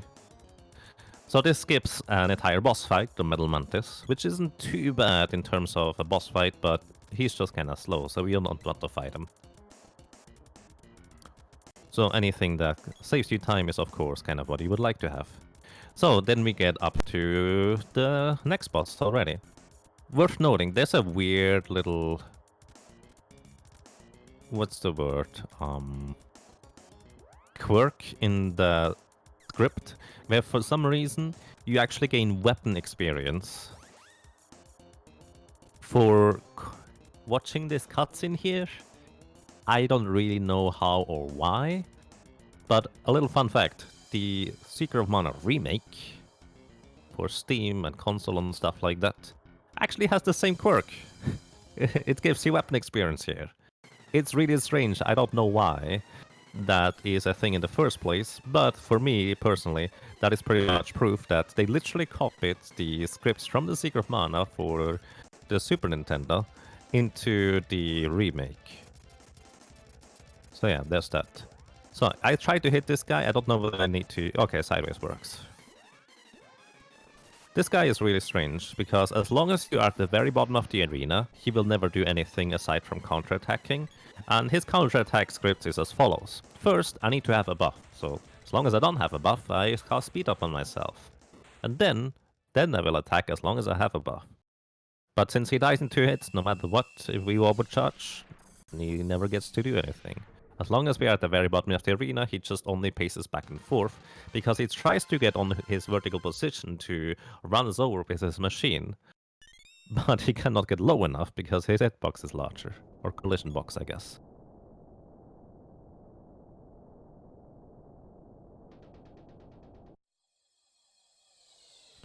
Alrighty, and now it's going to get complicated, because we are going to skip a whole lot more now that we have free access over where to go, pretty much.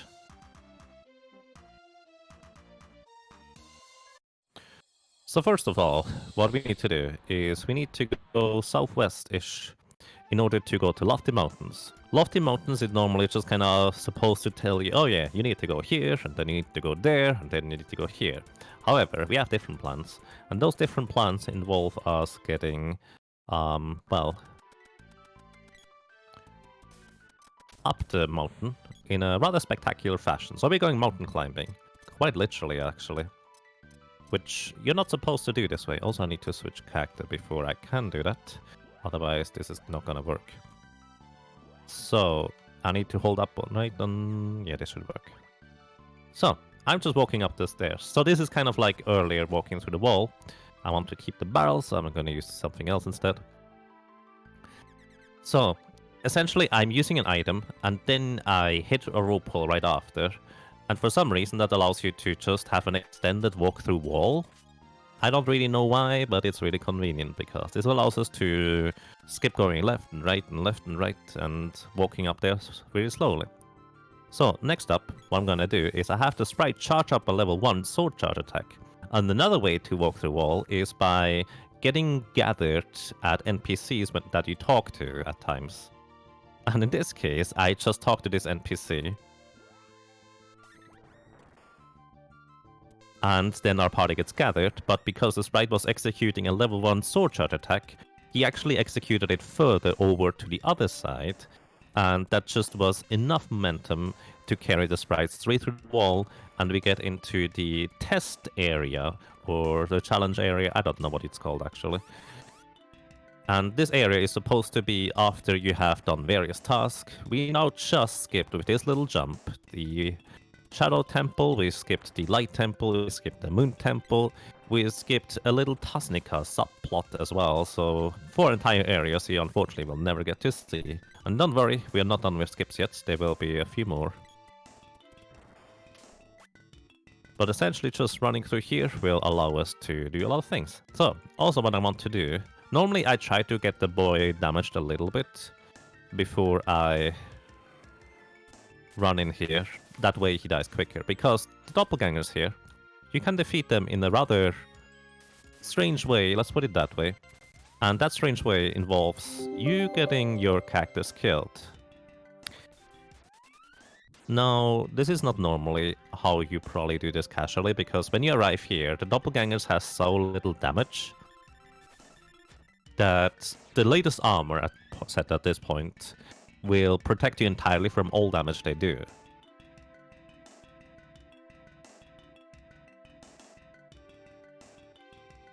And so you just usually kill them. But if your character dies, the corresponding doppelganger dies as well.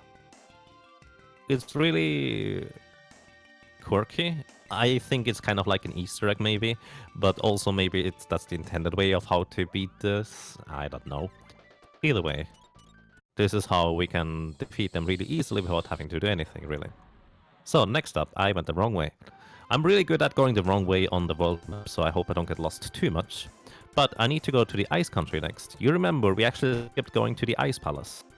Well, the Ice Palace now, because we skipped it, is actually still its old area and still active in a sense. And I'm going the wrong way. I have no idea where I am. Lovely. Oh no. Either way, the ice area is now still active, which means the Ice Palace has a really weird quirk to it. And that weird quirk is that... I need a map. That weird quirk is that when you die in the Ice Palace, instead of gaming over like in most areas, there's actually basically like a... The game is nice.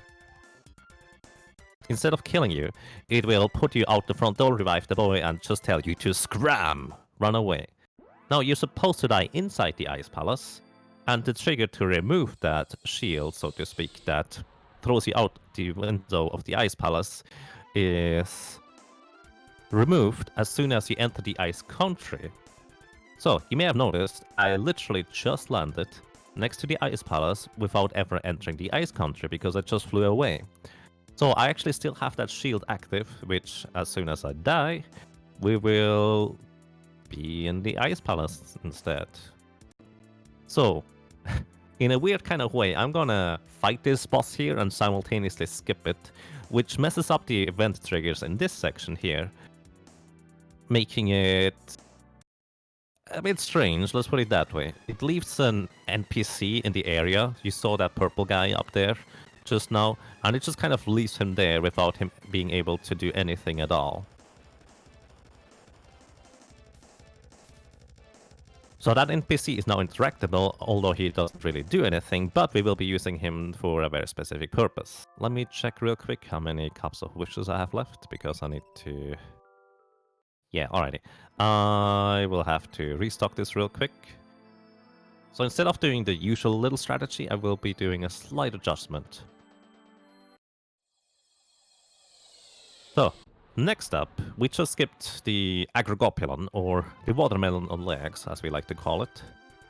But we still need to somehow be able to progress on when the entire cutscene stuff is now messed up.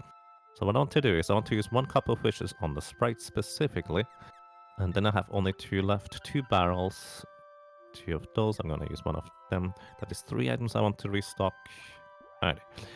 So what I'm doing real quick here is I will put the boy in a relatively precise position on the screen horizontally, adjusting at the bottom of the window.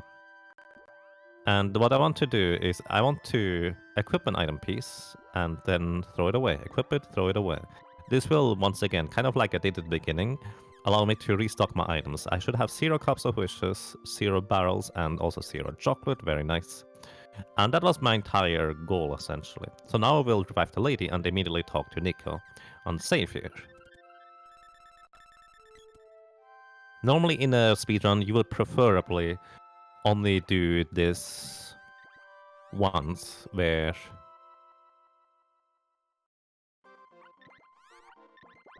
you try to have the resources last until the end of the game without ever having to restock them on the fly. But for marathon safety, I decided let's just restock right now, that way we won't have any trouble later.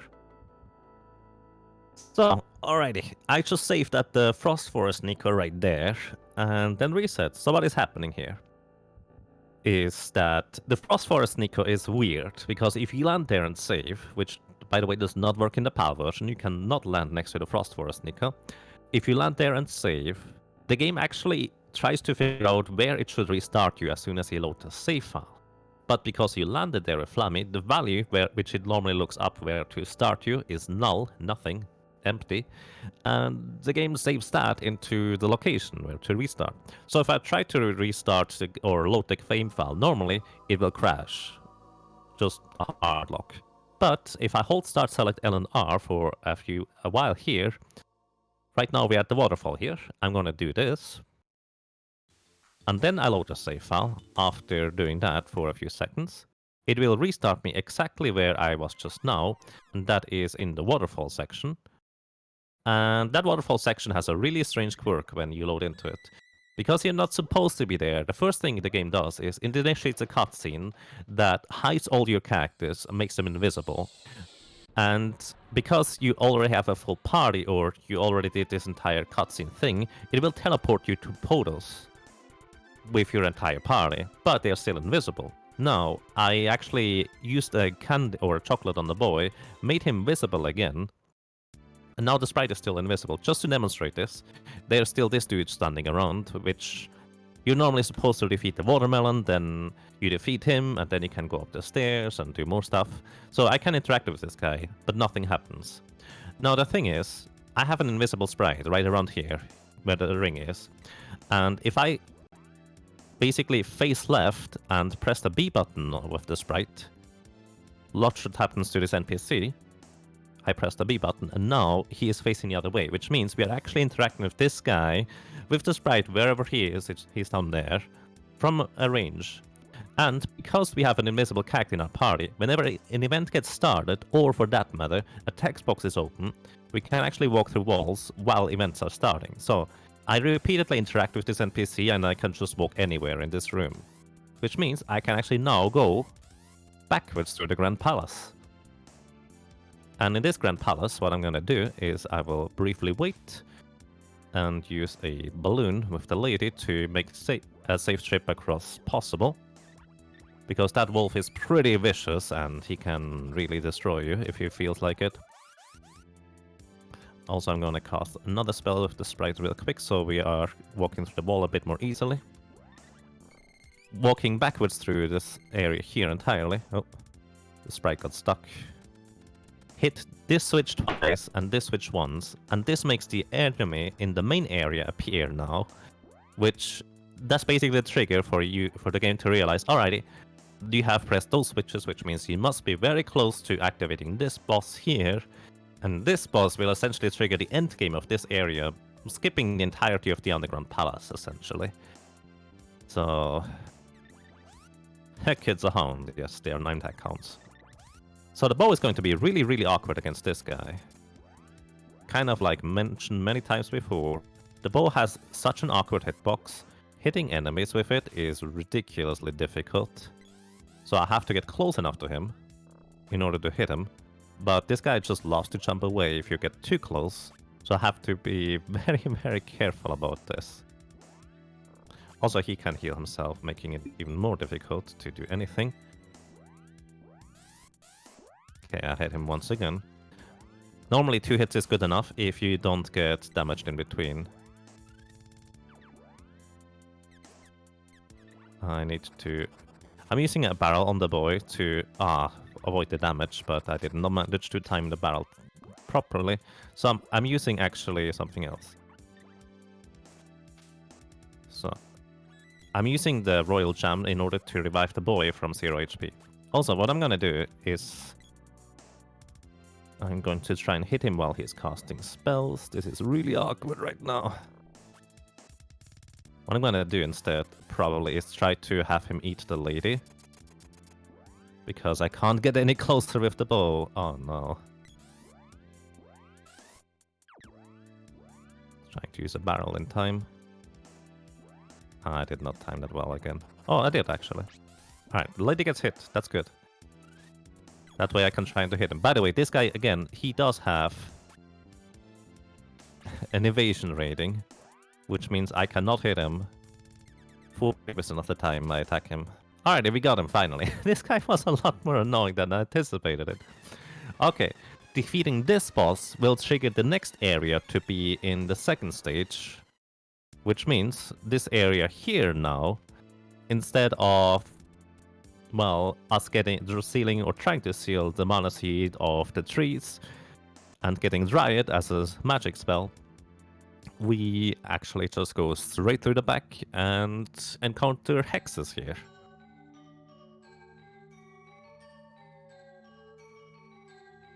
Alrighty, and here we have Hexus. Hexus is one of those bosses who is, in my opinion, really interesting because it's really unique in terms of what she does, in terms of her AI script. Her hitbox is above her, well, basically her upper body, and it's gonna be a bit tricky for me to try and hit her, because I have no idea where she is, or how I'm hitting her.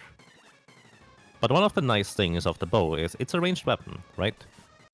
So Hexus has that weird bug where she sometimes becomes completely unhittable by melee weapons. I don't really know why or how that happens exactly, but she is essentially just completely invulnerable to melee attacks in a lot of cases, meaning I want to hit her with different methods instead. By the way, I'm using Royal Gems because those allow me to heal the sprite while he is essentially at 0 HP. No other item aside from Royal Gems actually allows us to do that. Also, she's currently unhittable with the boy. Oh, maybe I'm just getting super unlucky. Again, chance to dodge and stuff. The sprite is closer to Hexus, so she will always target him with the attack. Well, unless the sprite decides to run away. My last Royal Gem here. Please hit. There we go. Pretty awkward if you have to get this up and close and personal to bosses in order to hit them. But oh well, we managed to get through here.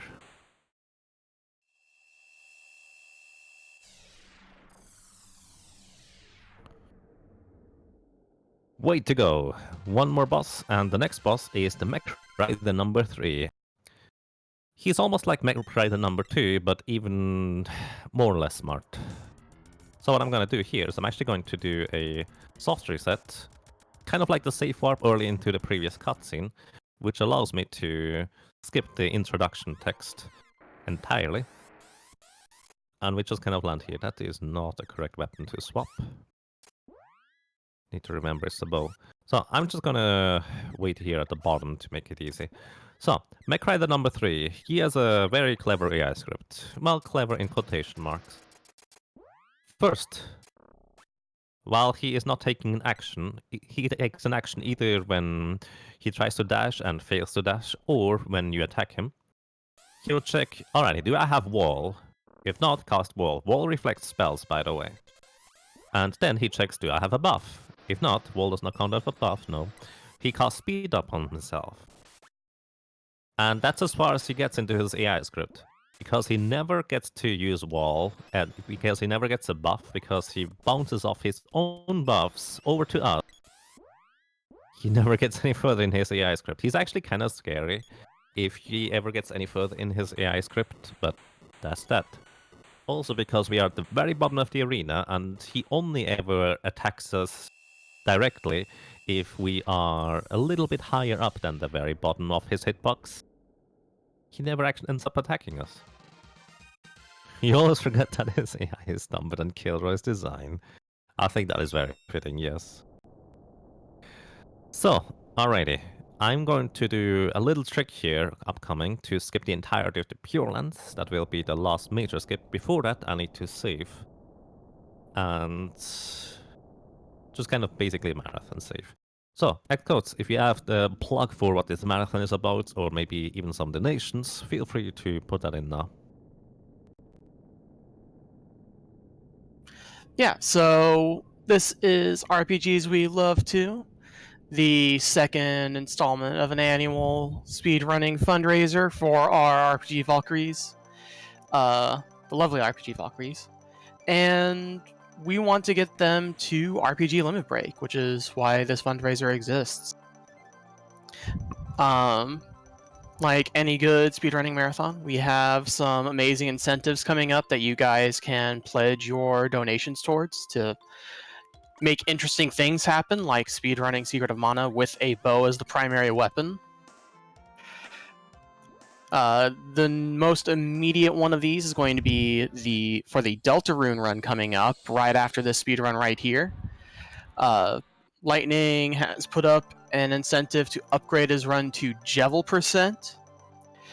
We still need $125 and change for that in order for that incentive to go through, and that needs to be coming in before that run starts. So let's hurry up and get that done so that we can enjoy that. That would be great. So yeah, if you have anything to spare, would be really pleasant. So thank you guys very much already. Yeah, and I see Yaga is doing something interesting again, so I'll throw it back to him real quick. Alrighty, thank you very much. So what I just did is I used the sprite's level 1 charge attack. Oh, that's bad. Yeah. The boy is the only guy who survives one attack from any enemy in this area here, by the way. Everything else will one-shot our characters, so I need to be really careful. Alright. Let's hope I get this. No, it didn't work. So we need to do the old way. So I wanted to skip through the wall through the left side, but I can only do this when there's the blue tsunamis in this area here. Otherwise, there will be too many enemies very strong on the other side, so I have to go the old-fashioned route and actually go the normal way. The way I skipped into the Mana Fortress, you're supposed to go to the Pure Lands first. And if you try to get onto the Mana Fortress, the game will just tell you, oh hey, you cannot go here yet. You need to do stuff first because the barrier is too strong. But we skipped that event that tells us that by quite simply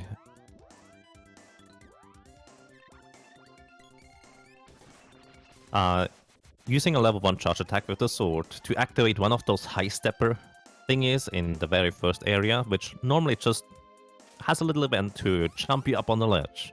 So I used that jump event and started it in the Mana Fortress as soon as I land. And that overrides whatever else that would be happening, and we can just enter the Mana Fortress. And there's that. So I need to revive the sprite real quick because I need the sword. Alright, do you have anything else, Xcodes? I can bring up another incentive. After Deltarune, we have Final Fantasy Legend 2 happening. It's going to be a race between Skalakitty and Invenerable. The primary incentive going on here is clearly a bid war towards who needs to suffer some bad taste palettes. You can get some really wonky color schemes going on in this game, and they are none too pleasing for the eyes.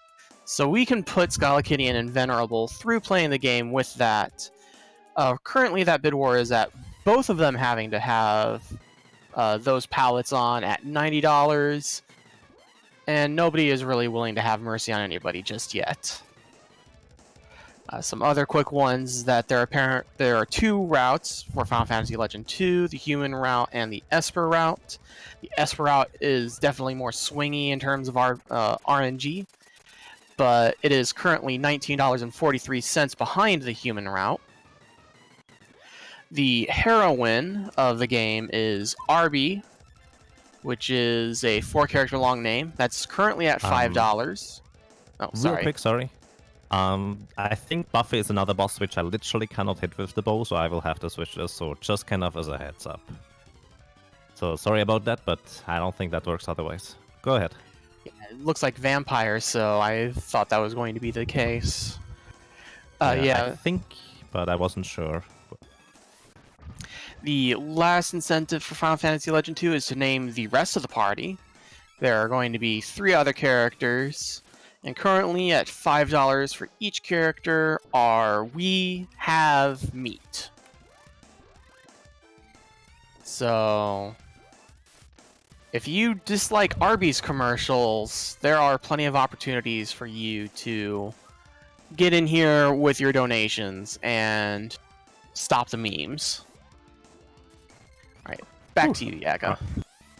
Thank you very much, Xcodes, for the plugs. I appreciate those. And Buffy just died.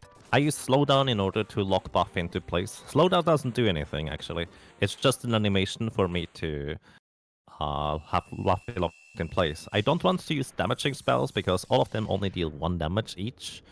And the most useful thing is to just use a spell that doesn't deal damage, so it doesn't, my attack does not accidentally get overwritten by something that, well, doesn't do anything, really. This is not good. Blaze Wall. Blaze Wall inflicts a status effect, so I can remove it by just using a medical herb. That's spooky. Those Wolf Lords are incredibly dangerous because they will one-shot my entire party if they hit. They don't usually attack, so they are not usually much of a problem. Usually. Also, the lady is dead. I have a couple of wishes. Sometimes this happens too. She's now skating along, and now she realizes she's supposed to be dead. Alrighty. Moving on. I normally have time to revive Cactus here because I went for the blue tsunamis to multiply. I want 3 enemies there on the left side, so there's no enemies here on the right side. That's the entire idea. Alrighty, so the next boss is gonna be Dread Slime. Dread Slime is a pretty delicate customer, and this will be actually really interesting. No, actually it's fine, never mind. So, the way Dread Slime targets or moves is Dread Slime always targets the character that is the furthest away from him. So, I want the sprite or the lady to be the furthest away. That way, the boy will never get hit by any acid rains, because Dread Slime loves to spam acid rains like crazy. Plus, I need the boy to be close enough to the center in order for him to be able to hit the Dread Slime with his bow in the first place. On top of that, whenever he starts casting Acid Rain, I need to wait about half a second or a second in order to be able to hit him. Because kind of like Cactus are invulnerable while they are casting spells, that also counts for bosses. Although their timing window when they are invulnerable to physical attacks is very wonky and very different from boss to boss.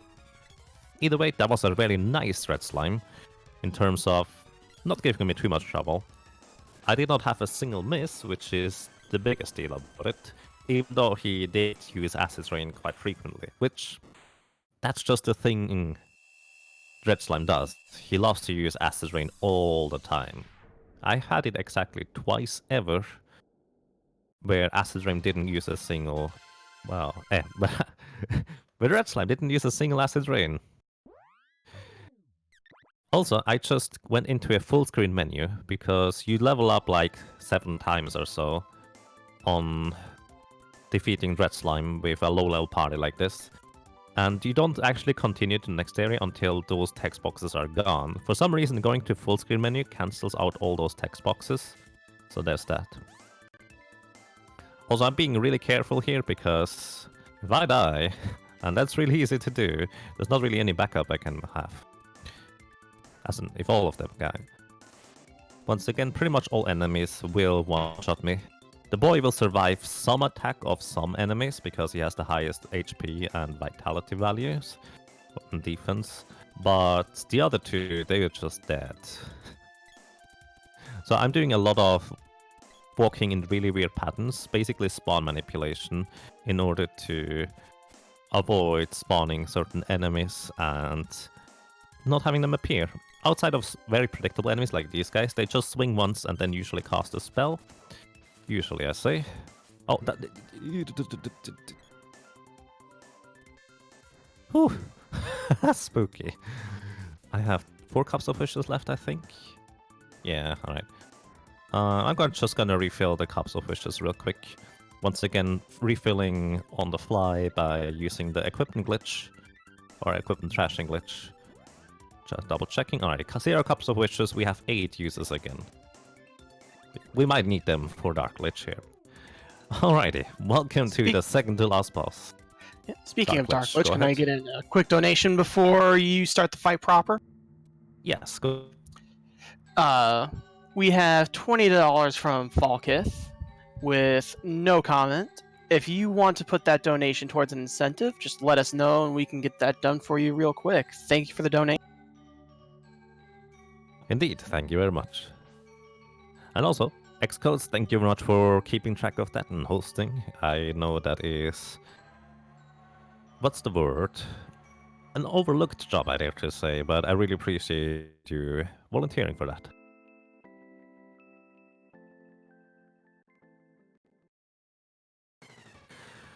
So, upcoming is Dread Slime. Dread Slime? No, Dark Lich, not way around. Dread Slime is the last one. Dark Lich has 6,666 HP, so about double what Dread Slime has, so he will take a lot of attacks in order to defeat. Dark Lich always starts with casting a spell. Wait. No, he always starts with using an ability, and then casting a spell, and then ability, and then a spell again. And, well... Once again, anything we get hit by at all, we will instantly die to, so I need to avoid that from happening preferably. But at the same time, because this is with a bow, I have to go very up close and personal to this guy in order to be able to hit him.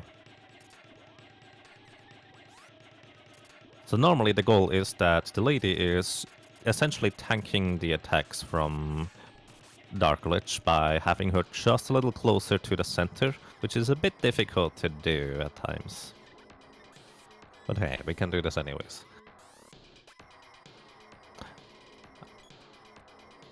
So now I'm gonna have the sprite tanking. The idea is that I actually want to refill the sprites and the lady's MP, if I can help it. So essentially I want to deny damage on certain characters by using Pheromone Nuts, by essentially cancelling out the spell damage the boss does. Which actually, I guess, is something I have not really explained before. When you get hit by a spell or an ability, you can use an item on those characters in order to cancel out the damage that they would receive on just overriding it, which is really, really convenient because otherwise we would just instantly die to a lot of those attacks. Thank you for missing, I appreciate that. So yeah, Dark Lich, he has a lot of HP, and he has a lot of different moves he can do. Most of which are kind of simple to avoid by just having one character tank him on the other side. Curious enough, having a pygmy character means he will miss his beam attacks, which, by the way, are some of the most dangerous ones. So you saw me use Royal Gems in order to revive characters from essentially 0 HP. Characters actually instantly die into ghosts if they get hit by a status effect.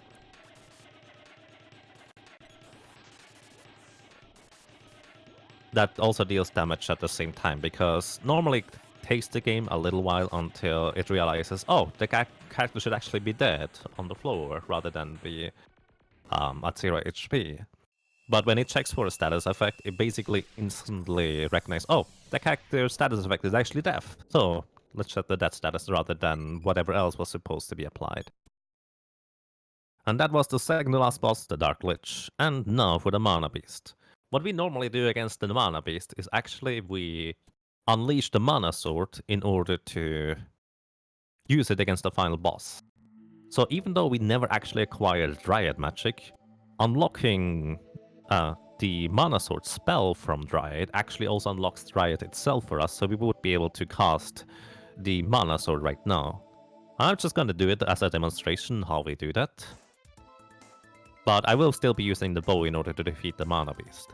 The reason why you use the Mana Sword is not because it is necessary or required to defeat the boss with, but instead, the reason why you do it is because it is 100% accurate. And that is kind of a big deal. So what I'm going to do is I will cast with the lady, wait a little bit, and then cast the mana spell with the sprite. Switch back to the lady and immediately walk into the teleporter. So, the boy's sword is now green. Also, this is my favorite music in the entire game, hooray. The boy's sword is now green, which means that's the mana sword. That's the fully powered up sword, level 8. 9? It might be 9. Either way, it's fully powered. And this means that he now has a pretty ridiculous attack boost based on secondary weapon levels, which is not all that ridiculous because we didn't level really secondary weapons. But also, he has a mana sword which literally never misses. You know those 40% chance to miss enemies? Doesn't happen with the mana sword, it's really nice like that. But also, on top of that, it has more than double the attack of any other weapon and gives you +5 to all your stats. So the mana sword is just ridiculously good in all respects. But really the main thing why we normally use it in this boss fight is that it never misses. Also worth noting that the mana sword, unlike other sabers, doesn't last a certain amount of hits. It normally actually disappears after a certain amount of time based on your Dryad level, and it would be really fast to disappear because a Dryad level is really low. Plus, you could not traditionally switch out the sword to any other character. Only the boy is supposed to be able to wield the mana sword. But what I just did now is I essentially used a weapon enchant on the Mana Sword, and that kind of made the Mana Sword permanent. It loses its additional buff of whatever your secondary weapon levels are. But... oh well, that's nice. So instead of having the Mana Sword on this boy, as mentioned before, I will just have it on the Sprite, and the boy will try to hit the Mana Beast. The Mana Beast, the only thing it does when it's in this phase is cast Lucent Beam and Wall on itself. If it doesn't have Wall, it casts Wall, and then it can cast anywhere between 0 and 8 times Lucent Beam in this phase. And the bow deals as much damage as the Mana Sword does right now, because the Mana Beast has actually just 450 defense.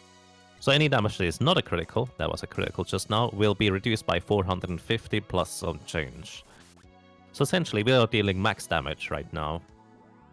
And there's not really anything else I can do about that. I should not have the lady tank, by the way. That is a horrible idea. Okay, this is fine. So, kind of like before, if we get hit by anything, we will die. We don't have any equipment. I didn't bother to buy any equipment upgrade. Which, if you speedrun this game for the first time, I highly recommend you go and grab them, but oh well. I'm just timing the remedy costs or heal costs in a way where we're not gonna get hit. And by the way, this is a very lenient frame window. Like, you don't have to worry about this being precise at all, which is nice. But at the same time, you kind of don't want to mistime it or forget about it for that matter. So we didn't see a single Lucent Beam just now, which is really convenient, so we don't have to worry about that. The Mana Beast has 9,990 health. Also here, I wait a little bit before attacking with the bow, because the Lucent Beam, kind of like previous bosses, just makes the Mana Beast immune for a certain amount of time while it is being cast, so I have to wait just a little bit. So yeah, normally the reason why a lot of people think the only way to hit the Mana or defeat the Mana Beast is with the Mana Sword, is because the Mana Beast has just a ridiculous amount of defense, and the Mana Sword can easily punch through this without any trouble.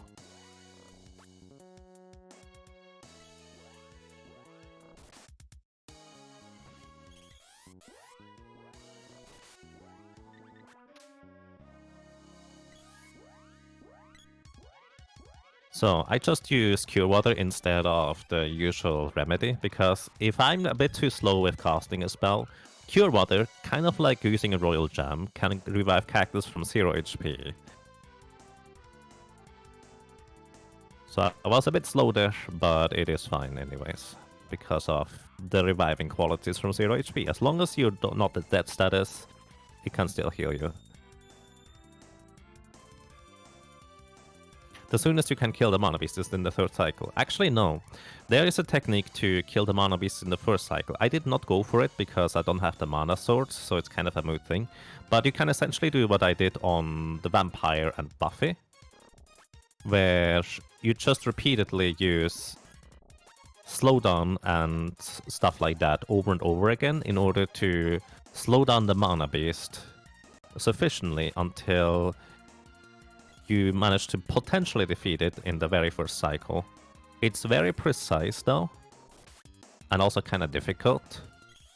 And I was not confident that I could do it with the bow, so instead of doing a lot of menuing that costs me additional time and I don't get it anyways, I figured it's much more pragmatic to just go for the kill straight up. And that is all bosses except for 2 defeated with just a bow. Well, all bosses that we fought anyways. GG. Another Seeker of Mana. GG indeed. Thank you.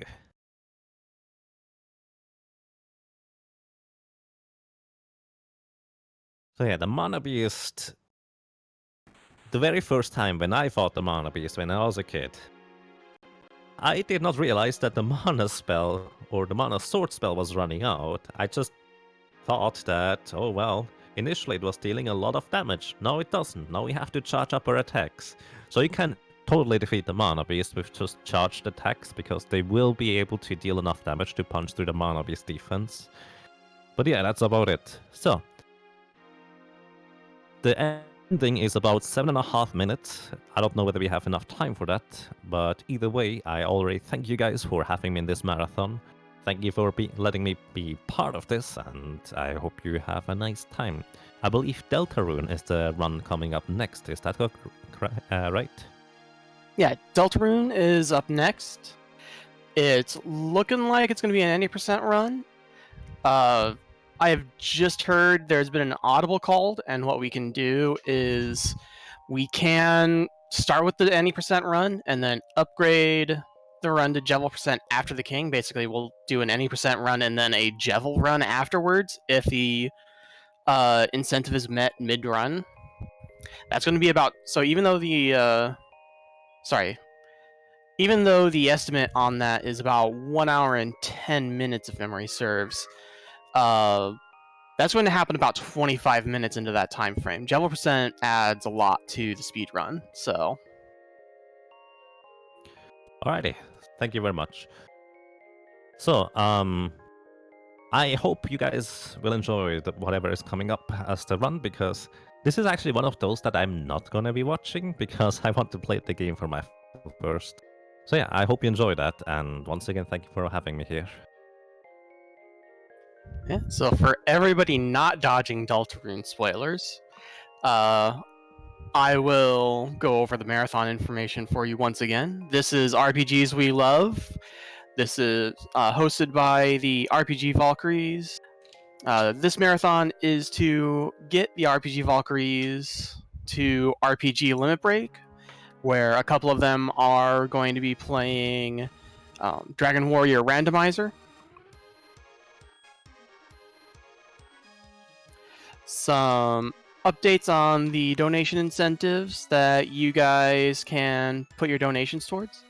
We still have that Jevil percent incentive. There is another $105 and change necessary to meet that donation incentive so that we can, get the most out of our time with Lightning. After that game is going to be Final Fantasy Legend 2. The bad taste palettes are going to be suffered by both of our runners, Scala Kitty and Invenerable. There are options to have some mercy on them, on either one of them or both of them if you are so inclined, but nobody seems to be interested in that just yet. There are also 2 routes for Final Fantasy Legend 2, the human route and the Esper route. The human route, interestingly enough, which is the more stable and standard route, is currently winning that bid war with $19.43. Nobody has put money towards the much more RNG-heavy Esper route yet, so if you drop down to 20 for that, you can give Scala Kitty and Invenerable a few more headaches. Finally, we have names for our characters. The heroine is currently being named Arby's. Sorry, RB, no room for the S, it's only 4 characters long. And the rest of the party, which is 3 more characters, will currently be named We Have Meat at $5 each. So, I will quiet down a bit. We can either watch the rest of the outro here, or if we have to go into the setup block, I will let Scala Kitty make that decision, and then one way or another, I'll see you on the other side. Thank you very much, and have a good day or night.